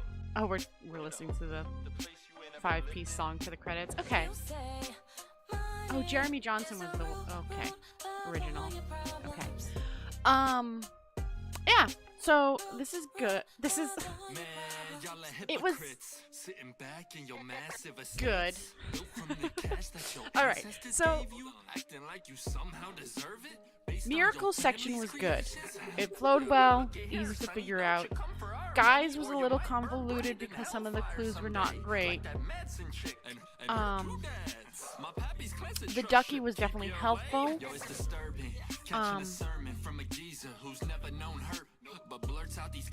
And like the reveal that like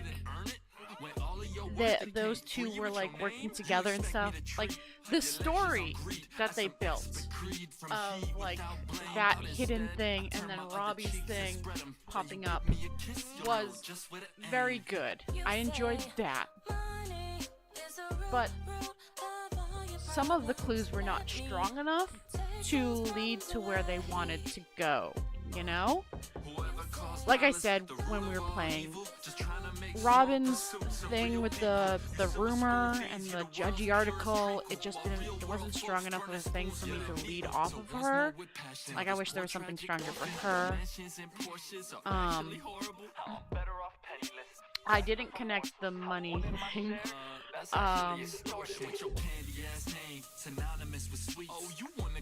Detail credits for each song. Okay.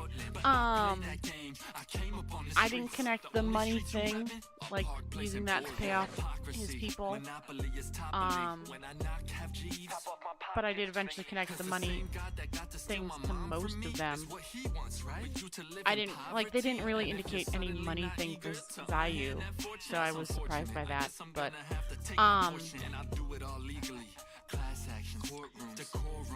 yeah.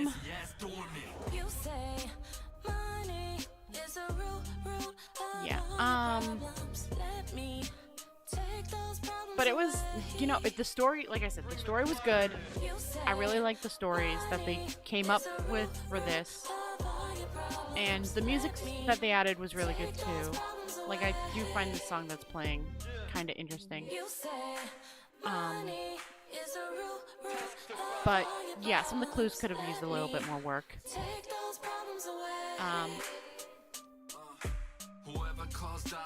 Yeah. Their connection to the money thing was not as obvious as it could have been. Like the flavors, I guess it could have it makes sense for the flavors to not be in the areas that were running it, but like they also got paid other ways. Christy supposedly got paid her payments, and yeah, that's indicated there, but like the school's thing and the media business, so like they talked about being paid too much other ways for two others to make it indicating that the flavors were payments to the women. But like I said, it's interesting. I do hope there are more. Right now, the only games that I know that is this genre of like investigating people via clues is this and Return to Obra Dinn, and I like this genre. And I hope it does continue. I do hope we get more games like this.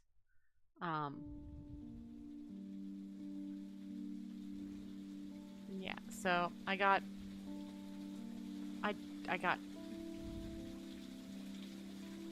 oh, it just indicated it corrected them for me because it changed him to question mark. I did not think he was a question mark. I thought he was. Yeah, so I got 2 wrong. I got him wrong. I got 3 wrong. I got him, her, him, and him wrong, technically. This guy, they're just unknown. They haven't confirmed it, but I'm pretty sure he is. So I've only got technically 2 wrong, which is not bad in the grand scheme of things. Again, I kind of accidentally used real-world information, like the twins being a genetic thing and red hair being a genetic thing, rather than like what they were expecting me, like money. But it's fine. Yeah, and supposedly they've got a new games in the work. This company that took over the game from the original person, and maybe it's another one of this type. So we'll see. We'll see. I am interested to see what else this company can do in the future. And I'm interested to have hopefully more games of this type. It was not as clean or like as flowing as the first game. The first person who did it, Jeremy, was very good. Like to the point where I could figure out a bunch of stuff without the 10 Years Later book. That was how easy the clues flowed and everything, all the things made logical sense. Jeremy did an amazing job in the first game, and I highly recommend it. I mean, you've watched me play these, but like, I highly recommend anyone who hasn't or whatever. It's a very good game, and the flow of the clues and information, like, I would recommend going back to watch my original first play of that first game, because the flow and like finding out like a bunch of information and then finding, oh, there's a 10 years later re-release of the book, and like that's where a lot of the information I was supposed to, like, Jeremy did an amazing job, and these people did a pretty good job. Miracles was good. Elias's was good after we removed all the extra information from Guys, and Guys needed some work. I guess it didn't, because there's the whole money to the flavors were his payoffs, but it kind of it didn't have a strong enough connection for me to indicate to that information, you know? Maybe if, like, we had, I don't know, but I never connected up until she told me that.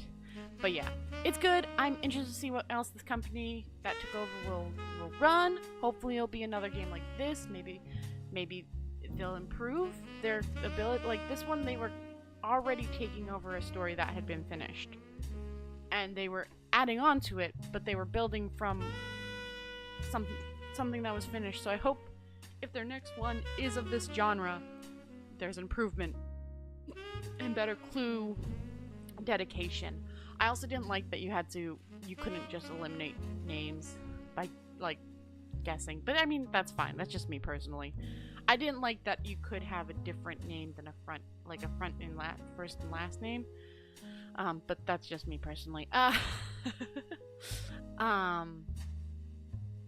so, you know, I'd say it was a fun game. I liked it. And even the second one was pretty okay.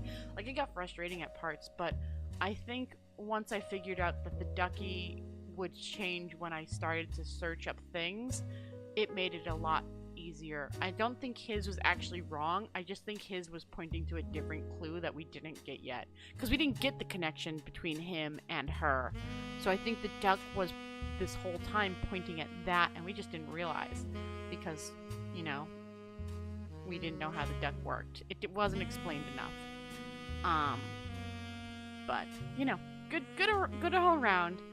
I liked it. The shock of me being wrong on that last one was a lot. But now I need to go to bed pretty much. I've got work in like 4 hours. So I've been Enlin. I was joined for a while with my brother-in-law Mike, who won't be on our stuff for a while anymore just because he has classes on Mondays at 9:30, so that's why he had to get off and stuff. So he's not time-wise really got time to play with us, sadly. But he did actually suggest a new game to me called Blueprints, which I'm gonna look up and see like a little bit of stuff because I kind of want to. On next Monday, I'm gonna be streaming with my sister again, and we're gonna be playing more Sea of Thieves at 9. But the following week, I might start doing solo streaming again, starting at 6, because 6 to 9 is a pretty good long time for playing, and it's not too late that it affects me with my job, because I do kind of want to do solo streaming again, or like streaming different games than what I'm streaming with my sister. So my energy levels are a little bit more up nowadays. So, I mean, maybe, we'll see how loopy I get. But yeah, so that's the plan. I'm gonna head to bed because I got work I gotta wake up for work at 2:30. So, like, literally 4 hours from now, I've gotta wake up for my job. So, I hope I brought a smile to your face. And I will inform you next week if I'm doing solo stuff and maybe what I'm doing. Alright. Like I said, I hope I brought a smile